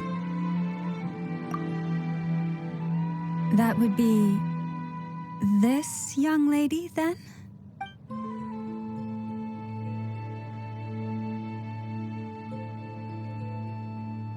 Hey there! Sorry to disturb you, but are you Miss Nicole? Varka, Knight of Boreas of the Knights of Favonius. Alice might have mentioned me before. Have we got the wrong person? Sorry. Well, this is awkward. When I shook my head, I meant, no, Alice hasn't mentioned you before. Huh? Where is this voice coming from? My apologies. For certain reasons, I am unable to speak.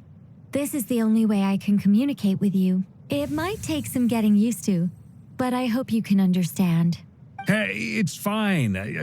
I'm more shocked by the fact that Alice never speaks about me. I mean, As for you two, we have crossed paths twice before, but it is nonetheless a pleasure to finally meet you. It's really you! Thanks for all your guidance in the past. You're quite welcome. This time, things are different. We have reached the unwritten pages of the story. You might say that we stand at the crossroads of fate. Now then, allow me to formally introduce myself. My name is... No, stop! Alice! I can't believe it! I had a whole speech prepared. I'd agonized over every single word. She always picks the worst moments to ruin other people's plans. I'm so sorry about that. Alice took the liberty of devising some bespoke self-introduction magic for each member of the Hexencircle, but I could have sworn I deleted all of the triggering conditions for it. How did it bypass everything? Oh gosh, this is so embarrassing. This is a very different side of Nicole than what we're used to. Is she not used to face-to-face interactions? Don't worry about it. We've seen that introduction magic once already, so it wasn't too much of a shock. Please go on, Miss Nicole. We'd love to hear what you have to say, or, well, communicate. Huh? Are they talking to this lady? Will you all promise to forget that horrendously embarrassing introduction? Sorry, embarrassing? When? Yes, my name is Nicole, and I am one of a very few angels who have retained both their preferred form and their power. The Traveler and Paimon should be no strangers to this concept. There is another of our kind in Natlan. They call her the Lord of the Night. All right! Paimon remembers her. Yes. Well, I have retained more of my power than she. It's because I don't have a long-term duty to fulfill. To be more specific, no. We'll be here all day if I get into the specifics. Moving on. If I'm not mistaken, you are here because you wish to learn how one might reach the moon beyond the sky. That's right. Is that something you can give us any guidance on? Yes, I do know a way. It began with the Hyperboreans, who lived after the War of Funerary Flame. Blank looks. Maybe I should start with the background of the war, or maybe not. It shouldn't be an issue. I'll fill in the gaps for you when we have more time. Anyway, after that war ended, the three moons retreated to beyond the false sky. The Hyperboreans were humans I once aided. They accepted the civilization and creations bestowed upon them by the angels. But despite accepting many blessings of the angels, many among them still held on to their faith in the moons. They were reluctant to accept the new order, even after the War of Funerary Flame. They sought to contact the moon goddesses beyond the sky and receive their guidance. But all three had passed away by that point.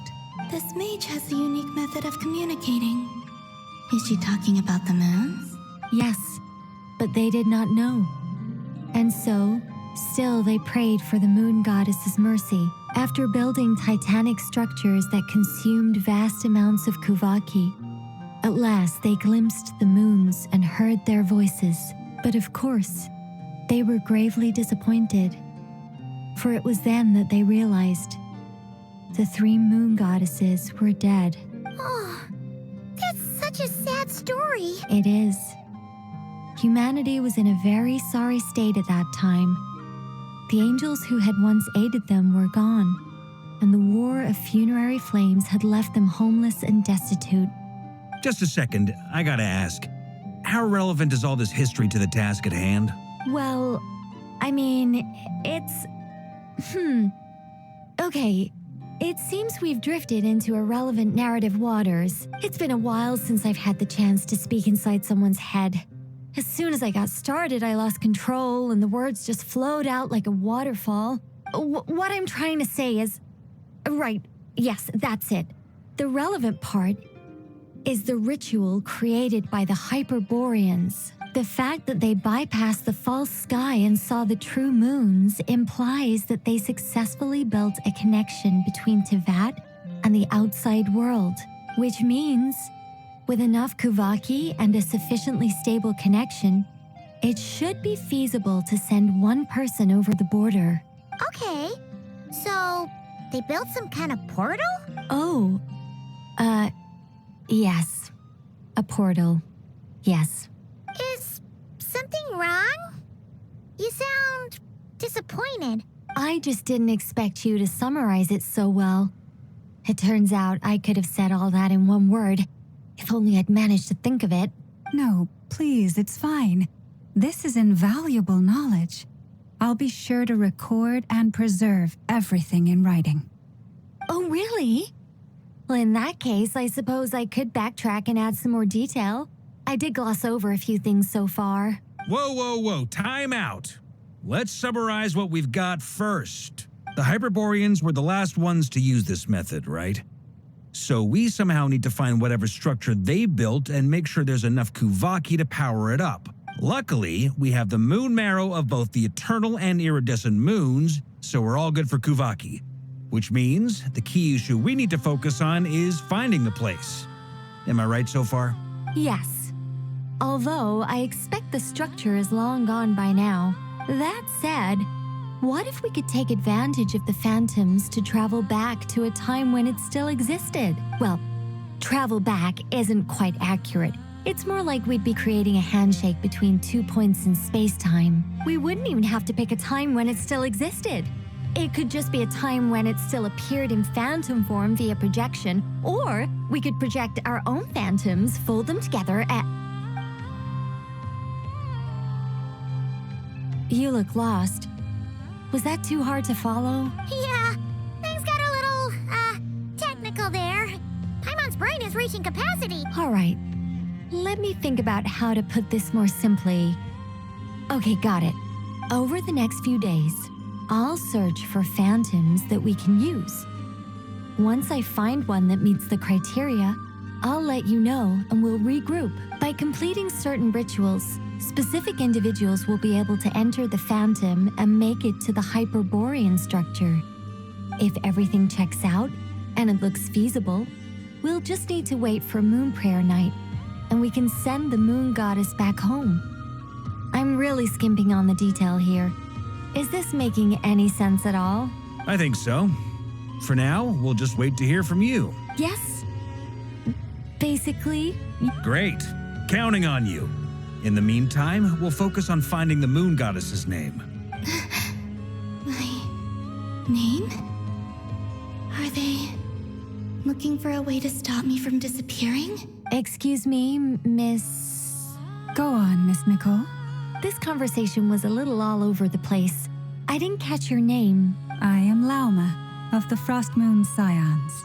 Ah, I did wonder. I noticed that you listened very intently when I spoke about Hyperborea and the moon's history. If you'd be interested, I'd love to visit you this evening and go through it again in greater detail. Also, if you were serious about making a record, it would be too risky to simply write down the raw details as is. I would suggest some tweaks. Maybe rewrite this. Anyway, we can cross that bridge when we come to it. So, see you later then? Oh, and no need to prepare anything. Just a cup of tea will do. See ya! She seems friendly. It's just... It's so nice to find someone who's actually willing to listen. I've been dying for a chance to finally go through all this systematically from start to finish. Any longer and I'd probably start forgetting it. Now Paimon gets why Alice told us to mind our heads. What did I tell you? A lot of quirky people in Alice's orbit. Now then, the next order of business is, where do we start looking for the moon goddess's name? Maybe the rest of what Nicole has to say might give us some clues. Once I've heard her out, I'll summarize the salient points and share them with you all. I'm also inclined to review our other documents. Yes, our faith was first established by our Hyperborean ancestors, but many of the more factually accurate records are from after Kuthar's birth. Sounds like we're gonna follow Kalabina's journey through Devat, huh? In that case, we'll start by heading to the Frostmoon Enclave. Sounds like a plan. Take this with you. I'll see about getting in touch with the Fatui. It'll probably just be Arlecchino and Sandroni again. They're the only ones who would want to help. Thank you, Mr. Varka. Don't mention it. Honestly, I'm more comfortable dealing with the Fatui than prying into the details of a young lady's childhood. Catch you later. I should follow them, just in case there's some way that I can help.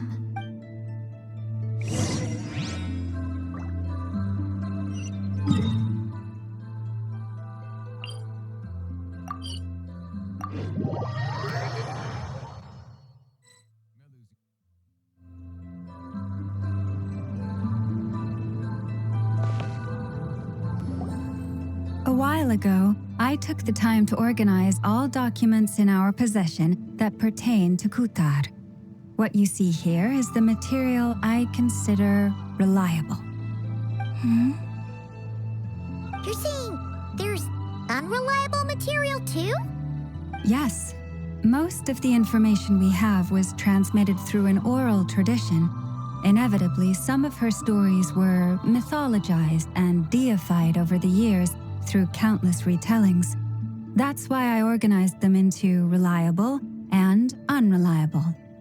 There's no sense seeking answers in history unless we can ensure the veracity of the historical record. Makes sense. All right, let's take a look through.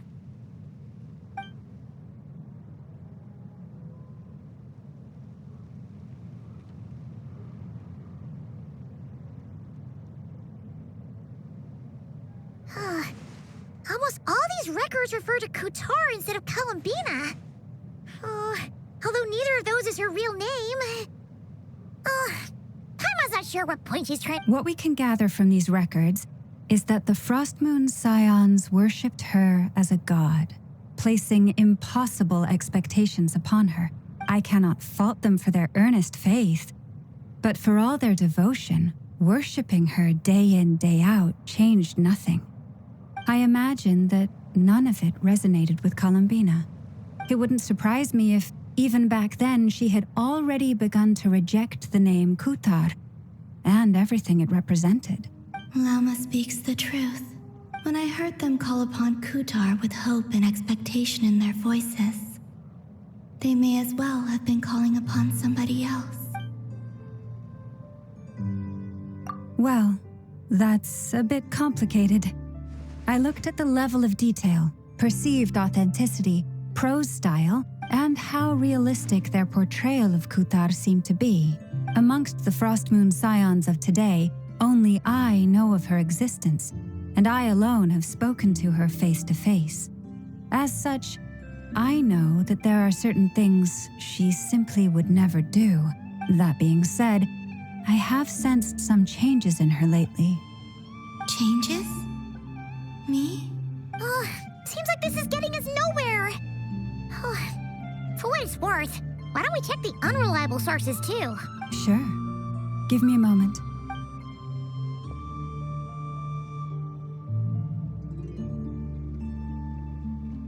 Exerting but a fraction of her divine might, Kutar sheared a great mass from the snow-capped mountain and cast it into the sea, upon whose surface shone the mirror image of the moon.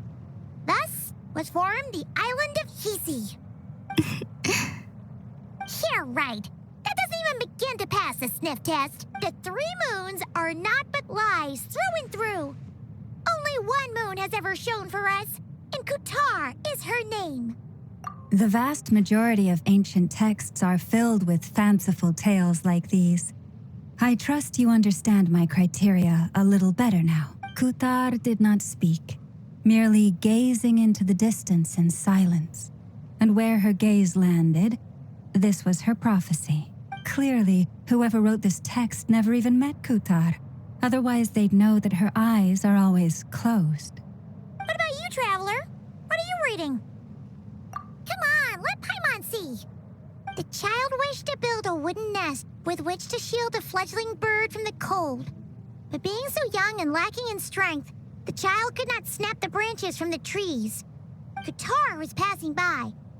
Upon seeing the child, she summoned forth a Kuhenki, who built a beautiful nest for the child. I remember that. Not knowing the meaning of Kutar's divine intervention, the child dared not to respond, and thus ran home to call their parents. But Kutar was gone. The moon chanter declared the event a miracle and took the nest as a relic, placing it on high for all to see. The child was named as one favored by the goddess and was greatly respected amongst the people. Yet, no further miracles were bestowed, and this matter was forgotten in but a few years. Any thoughts after reading that? Yeah, Columbina probably just wanted to join the kid in making nests. I'd originally considered this a fabrication, because Kutar did not perform any similar actions in subsequent records. But now that I think about it, it does seem like something Columbina would do. It's just that... She didn't know how other people would interpret her actions. She was probably worried about making things difficult for people. So, she gradually stopped joining in. Yes. Oh, that's so sad.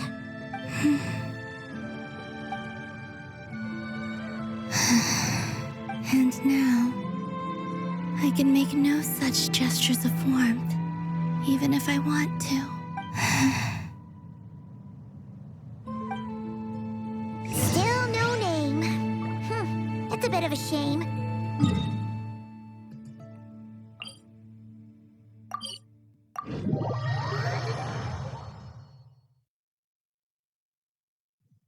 But we did learn some interesting stories.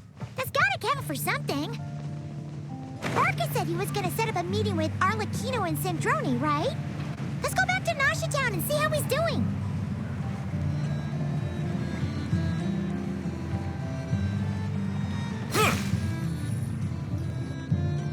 Let's see. There's Varka.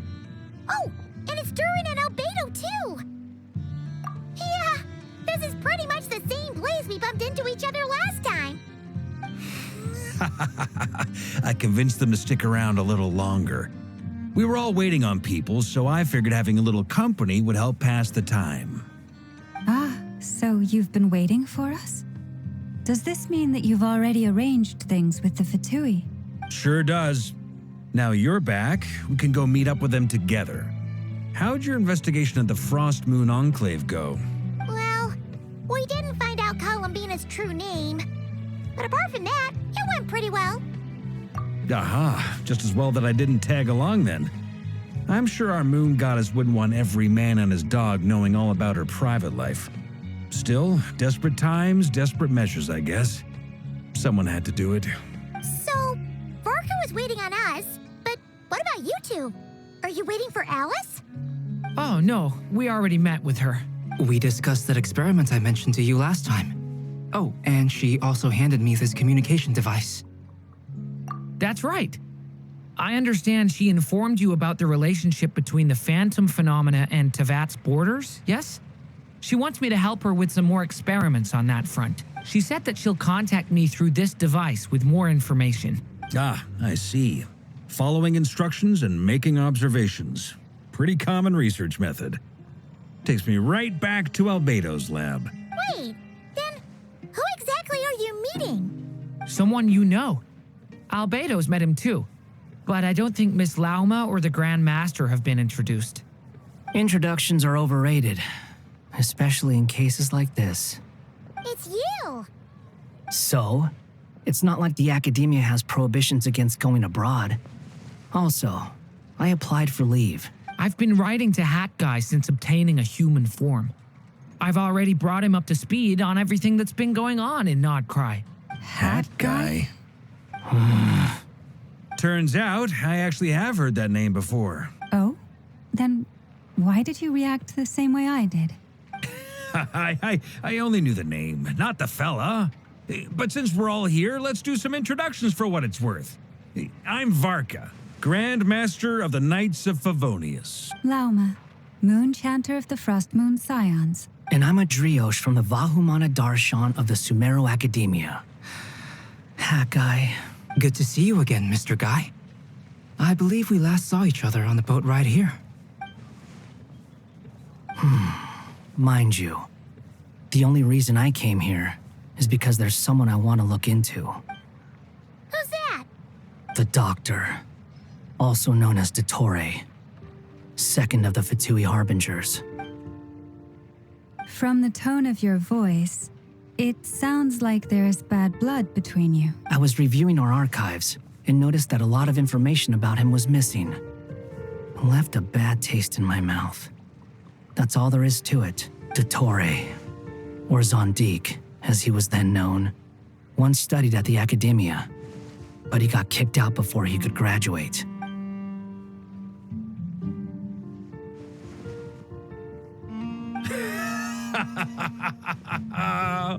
So the Harbinger's #2 man is a college dropout? How embarrassing for them. Last we heard, he was planning something. We actually heard that a few times before, even coming to Nod-krai, but we haven't seen a trace of him since we got here. He only appears when something interests him. For all we know, he might have left already. But the fact he did something here at all is worth noting. It'll fill a couple extra lines in his file. Why does it sound less like a file you're writing and more like a criminal record? Anyway, we were just about to meet 2 of the other Harbingers. Want to come along? You might learn a thing or two about him there. Sure.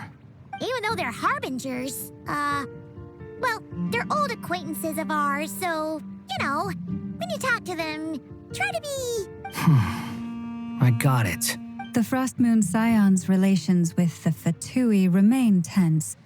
Forgive me if I do not attend. In that case, we'll continue assisting Miss Alice with her experiments. Good stuff. Everyone's having a fruitful time. All right, we better get going. I'll lead the way.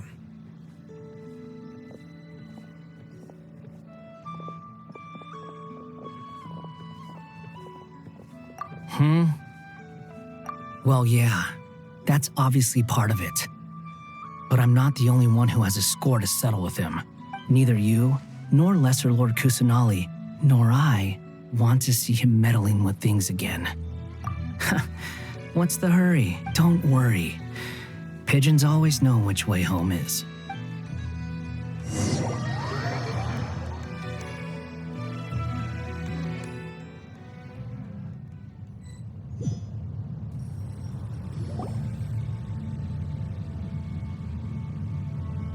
You made it. Who is this? A scholar from Sumeru. They call him Hat Guy. He's an old friend of the Travelers. Wait, this is the academia representative you wrote about? He doesn't exactly look the part. I believe this will prove my identity. You'll notice it bears the seal of the Sanctuary of Surasthana. Well, what do you know? It's fine. I expected as much. What? So as I mentioned in my letter, the Academia's got its eyes on Dottore, but this matter remains top secret. Apart from those assisting in the investigation, the fewer people who know, the better. If anyone asks, I'm here in Nod-krai to pursue my personal academic interests. Gotta say, Varka, you did pretty well to keep all this under wraps for so long. Sounds like you got in touch with the Academia about this way back.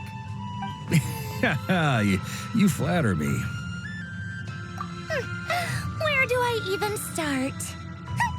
Remember that time we fought Rerir at Star Sand Shoal? He sure let me have it then, didn't he?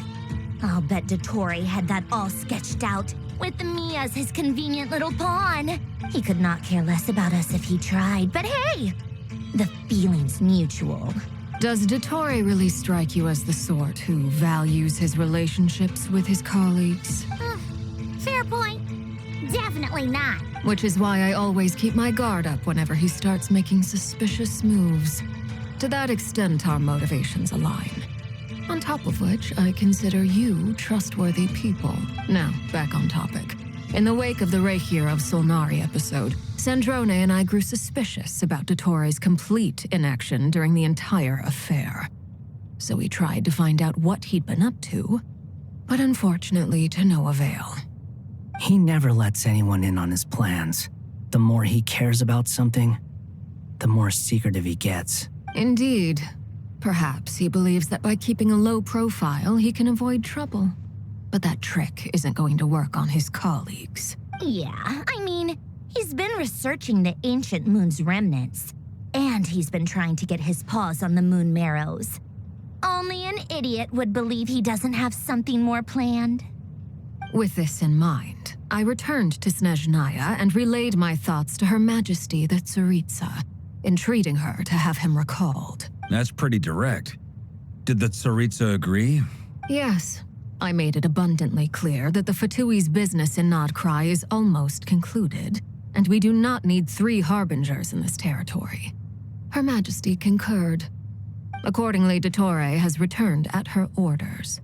I imagine he is continuing with experiments, which no one besides he would ever have any interest in.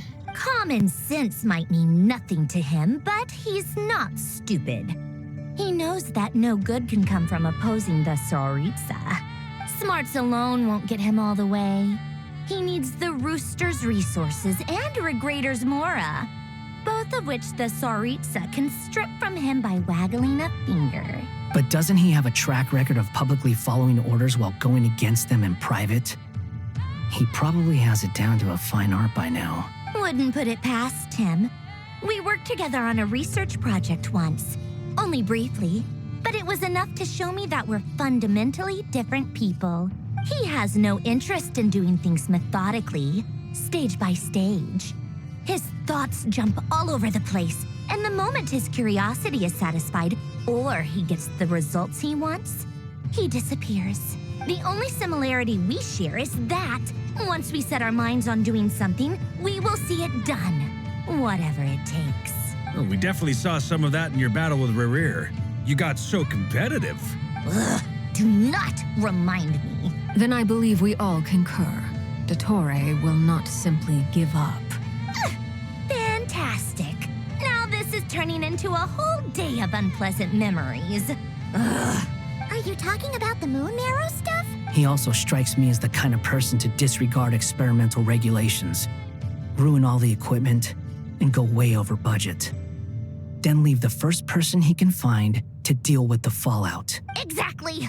This one time, he was running some high-temperature experiment and the substance exploded.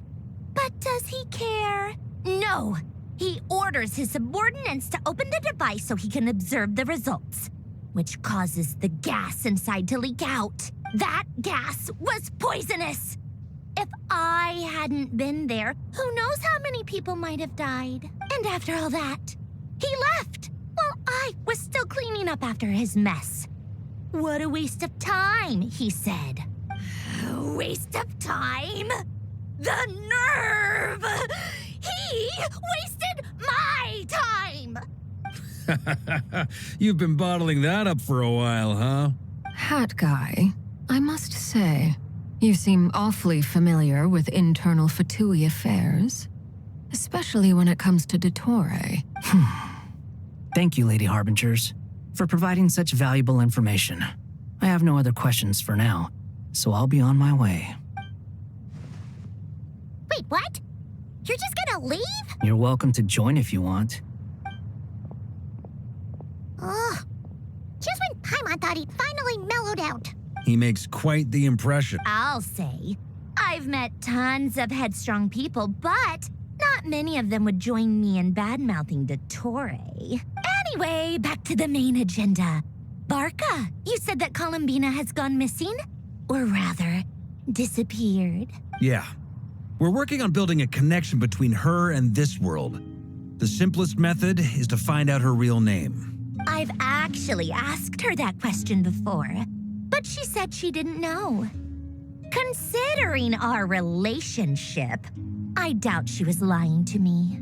As far as I recall, she was never dispatched by Her Majesty to claim a gnosis or anything like that. That Tsaritsa's plans had long contained a place specifically for her. I always thought that was weird.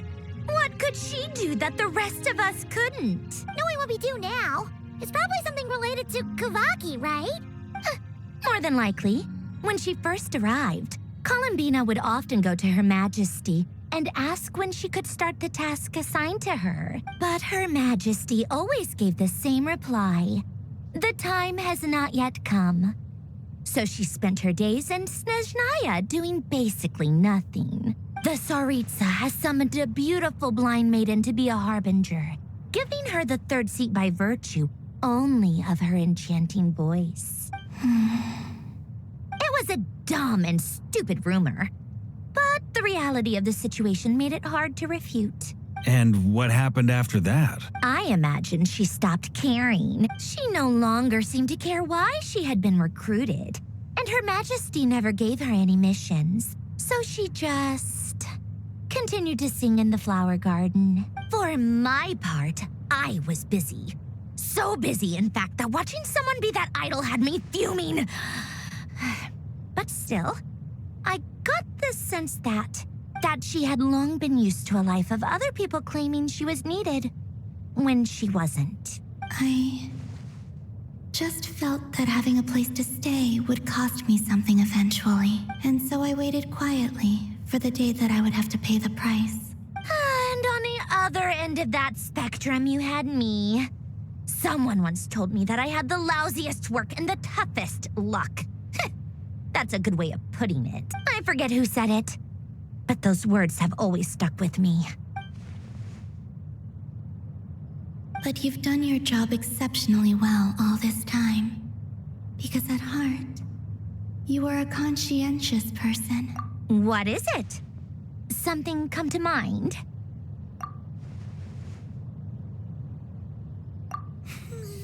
That makes sense. Nothing screams you are needed like your name shouted from across the town. Well, good luck with it.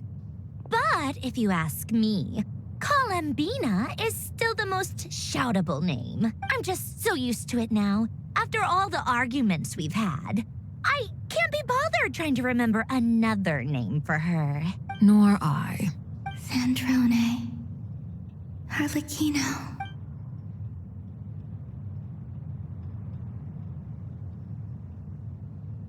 Huh! It's a Sealy! Does that mean Nicole has news for us? Ladies, I thank you for your hospitality. If the chance ever comes up, I definitely owe you both a drink sometime. I'm sure it will. You can make your own way out. Heck, you've been here enough times, you probably know your way around better than I do. Okay, time to do what adventurers do best. Follow that Sealy!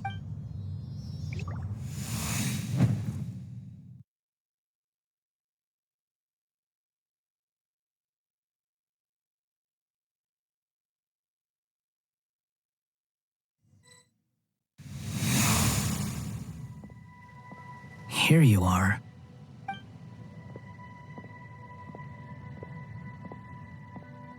Oh, that guy. How come you're back so soon? Did things go all right with the Fatui? Fine. Totori's been summoned home by the Tsaritsa. Couldn't get much more than that. How about you? Any progress with the investigation? Unfortunately not. We've tried everything. Different phantoms, different locations, different points in history.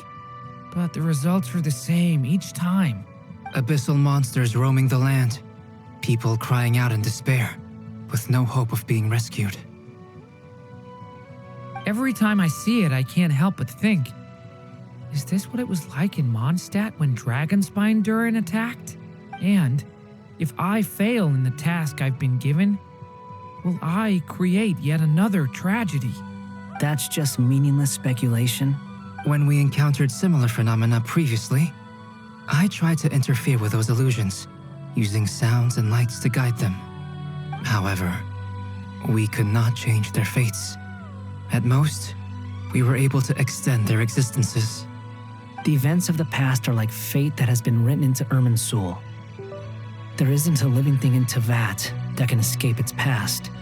But Miss Alice instructed us to try to find ways to change the outcome that these phantoms face. It's an impossible task. Can't you just refuse? Since she asked us to do this, I feel like it can't truly be impossible. Or if it is, well, mages can make the impossible possible. I could not have been born as Durin otherwise. But you also said that your past 39 attempts were fruitless. That's true. But you're still going. Yes. After this many futile attempts, surely you realize that you're not doing this because you still believe what some mage told you.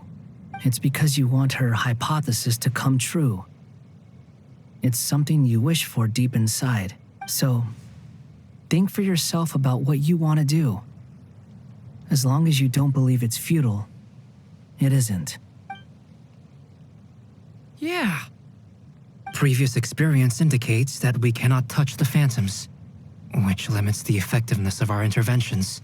If we want to clear this hurdle, we need to break this rule somehow. Same thought here. Following the same rules means repeating the same failures, reducing ourselves to mere playthings of fate. So you mean we need to figure out a way to make contact with them despite knowing that we can't? Yes, and I suspect that's something only you are capable of.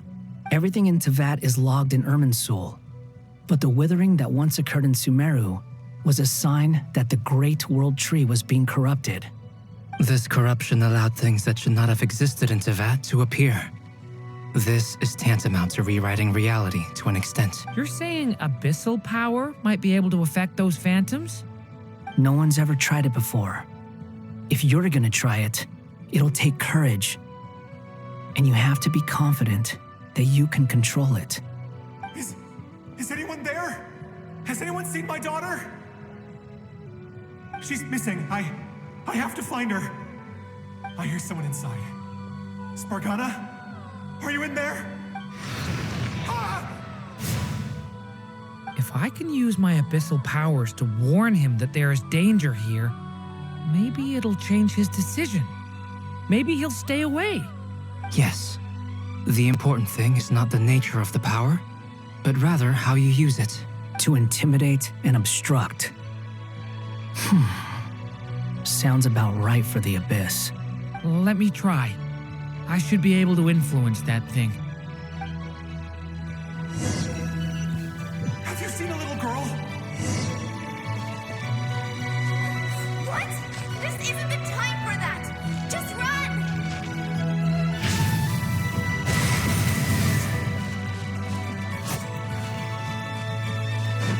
I hear someone inside. Spargana? Are you in there?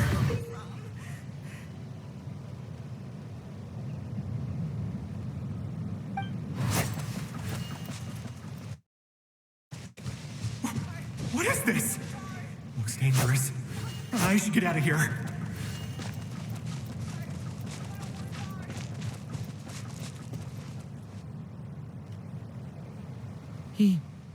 He really left.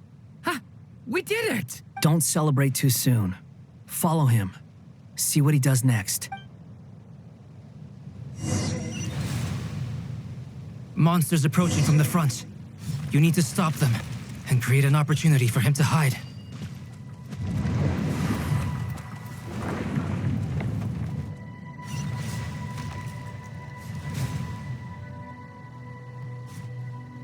Help me!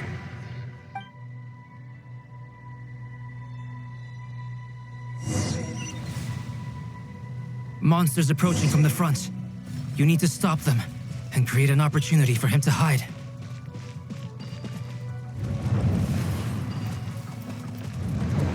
No! There's monsters ahead!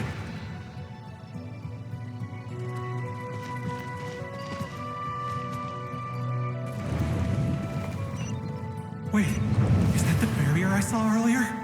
Why is it appearing now? It's as if someone's controlling it.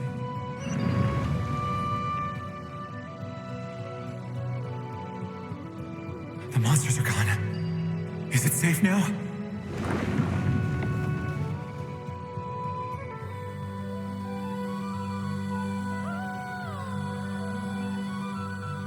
The barrier's gone too.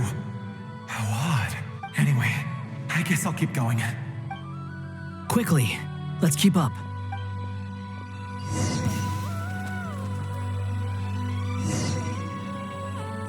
Wait, there was someone else here? Don't go any further. We've got anti-monster traps laid out everywhere.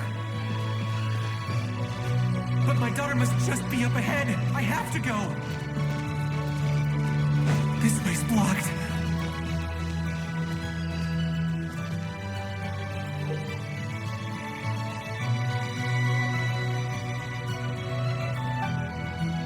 We might be able to use the explosives over there, but we need to take care not to hurt him. I'll use the barrier to keep him at a safe distance. This barrier seems to be helping me somehow.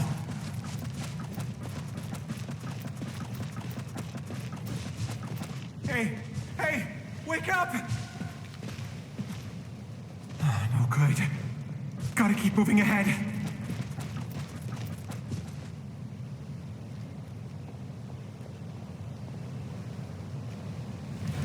So many monsters! There's still a chance, Durin.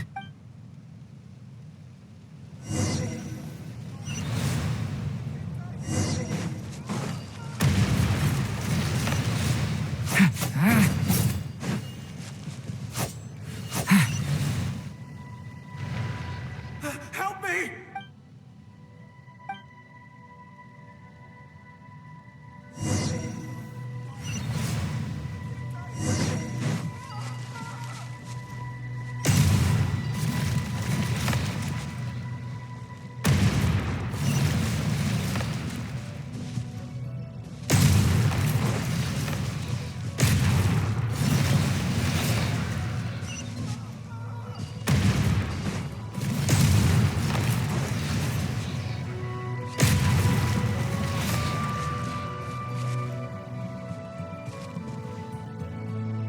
This is a new development. I've never seen this happen before.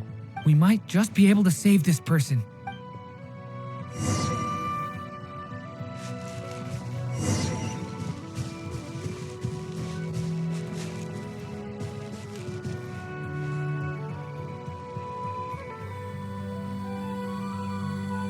Hello there. Have you seen my daughter? Spargana is her name. She's carrying a large backpack. Get out while you still can, you fool. You won't find any survivors here. But I can't just leave her here. She must be so scared right now. Sorry. Wish I could help, but I haven't seen her. You'll just have to keep looking. Okay, thank you. If I do find her, I'll get her to shelter and come back for you. Don't bother. I've got nowhere left to go. What's that noise? Monster! No, if he goes inside, he'll be walking into a trap. Let's...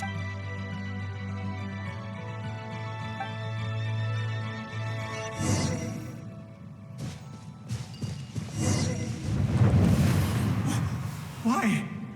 How will I know where Spargana's gone like this? You know what? I'll trust this strange barrier. It's gotten me this far after all.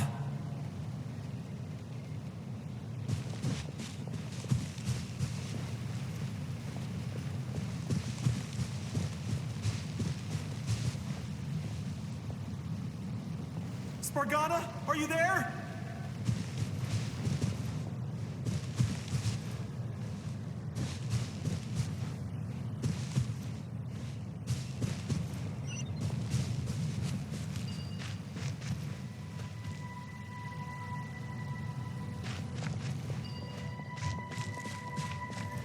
What?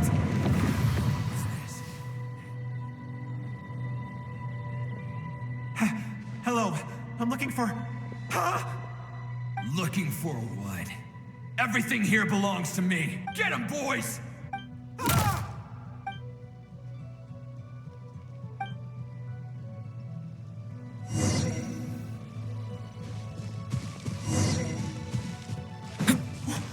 Why? How will I know where Spargana's gone like this?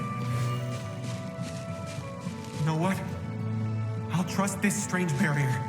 It's gotten me this far after all.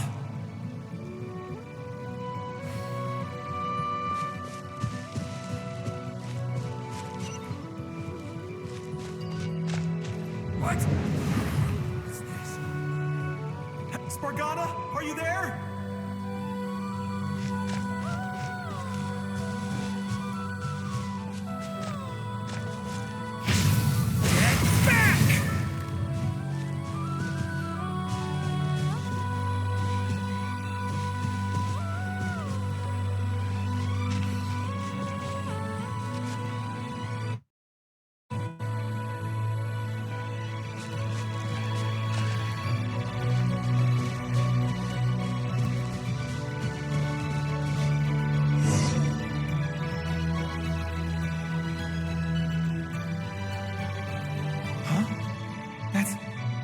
That looks like one of my daughter's books. Thank you. Thank you. Yes, it's one of hers for sure. That's her name on it right there.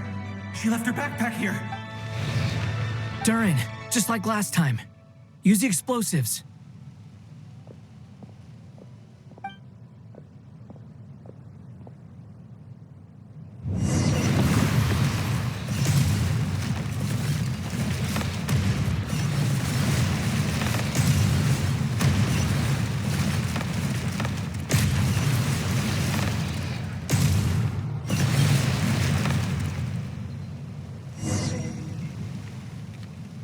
It won't work.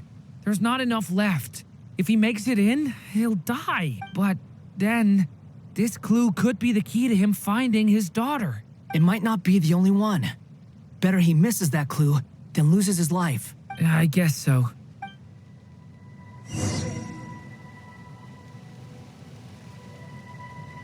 Stop him, Durin. We can't let him get any further in. That's my daughter's book! She's passed this way! Why? Why won't you let me go in? I've searched and searched and searched just for this. But how will I find her without any clues? I no longer have anywhere else to go.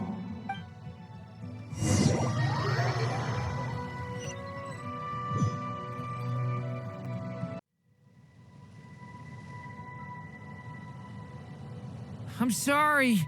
I'm so sorry. He refuses to go anywhere else.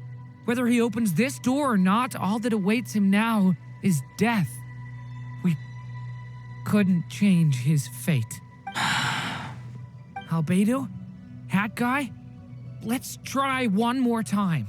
I don't know how we're gonna do this, but I don't want to give up either.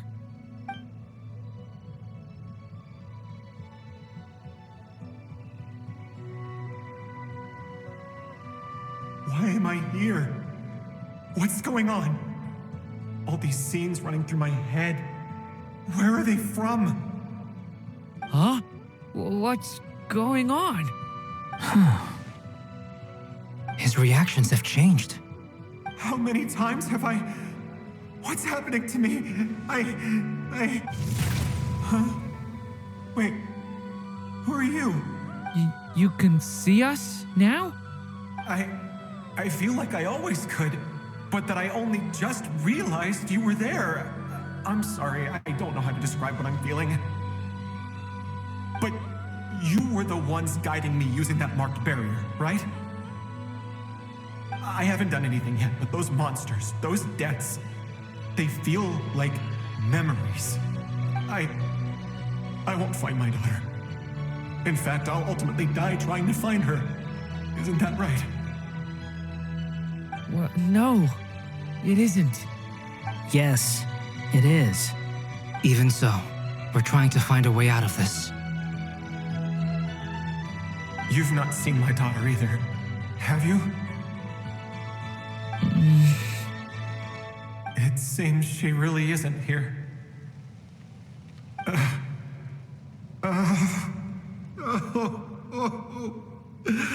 I'm sorry we couldn't help you.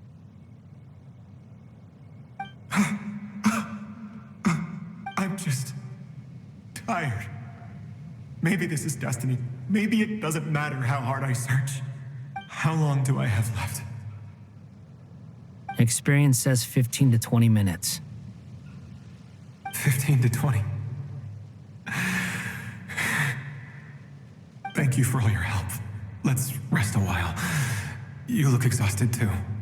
Now's not the time for you to start pitying us. It's not pity. I'm just realizing that I've only got 10 or so minutes left. You know?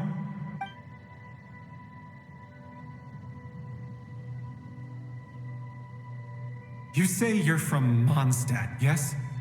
A place with windmills, where people enjoy limitless freedom?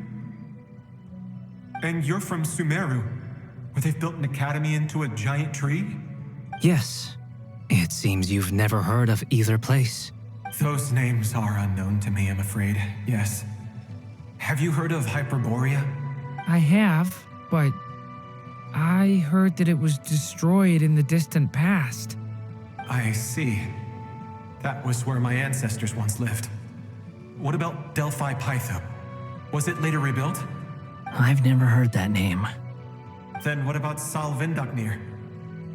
I have seen that name on stone tablets on Dragonspine, but I'm afraid the only things left of that place are its ruins.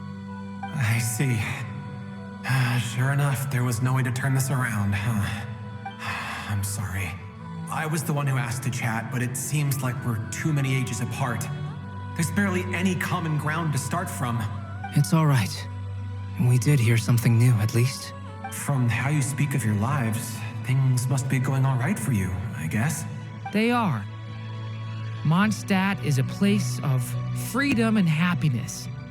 There's a lot of good people in the church and the Knights of Favonius, and even outsiders find that it's an easy place to feel at home. We have festivals a few times a year. Everyone gets together to drink, sing, and be merry. Sumeru is a lot more uptight. Not really the kind of place where you can relax. It's a nation fraught with problems wherever you look. But if all you want in life is to seek knowledge, I guess it's pretty much paradise. That's wonderful. In other words, after this all-devouring black tide passed, humanity did not merely avoid extinction, but rose to build prosperous civilizations anew. I mean, I can see you all right now. That must mean the future isn't a total mess, right? That's true. Well, time's almost up. Let's part ways, I think. Might be best if you don't waste too much time on me. The chances are slim, I know, but I'd like to spend these last few minutes looking for Spargana. If things work out, I'd love to tell her about what I've heard. May we meet again. Well, or not, most probably. In that case, may your wishes come true.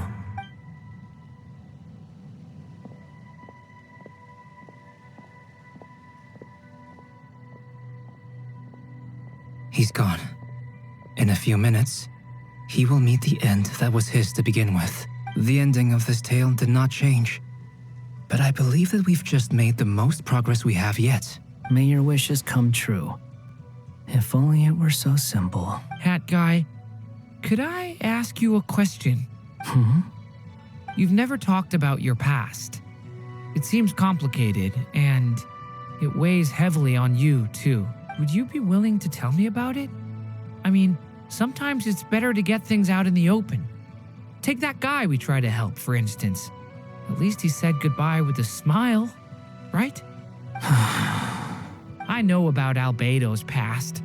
Our experiences are very similar, and he created me. As for you, you're my first friend, and you've witnessed every step I've taken. But by comparison, I know nothing about you. Either way, I mean, we're still best friends.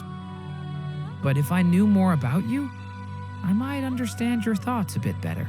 I've told you about myself. I'm a student at the academia. And what did you do before that? Prepared for the entrance exam. All right. If you really don't want to talk about it, I won't press you any further. I was a puppet built from the branches of a white tree, using technology left behind by the Conrian schools of mechanical engineering. A white tree? You mean an Irminsul tree? Yes, a branch of Irminsul that was once connected to the main tree. So you had a human creator too?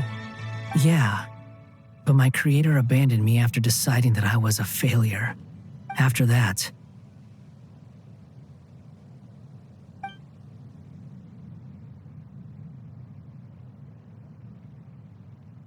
Durin, resisting the influence of the abyss, suppressing the urge to destroy, trying to do the right thing.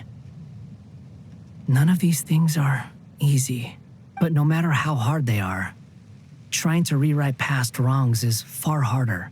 You asked me if you would create a new tragedy if you failed. I told you there was no point speculating about that, but the real answer is, yes, you absolutely will. That guy. But at least you've got people here to help steer you away from the wrong path. So, just keep aiming towards the light. I will. I promise. All right, break time's over. Hello, Durin speaking. Hello, friends, it's me. What have you been up to, I'm detecting some unmistakable fluctuations here at the border. The amplitude isn't particularly high, but they're completely different signals from the ones before, and the scale is comparable to those I've detected previously. Alice, we were unable to save that person.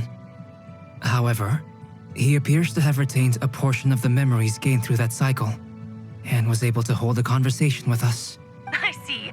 Well, it is rather odd indeed. It definitely merits further attention. Could I trouble you to keep trying the same approach? I need to gather some more data. Counting on you. I should probably have Nicole come and check this out as well.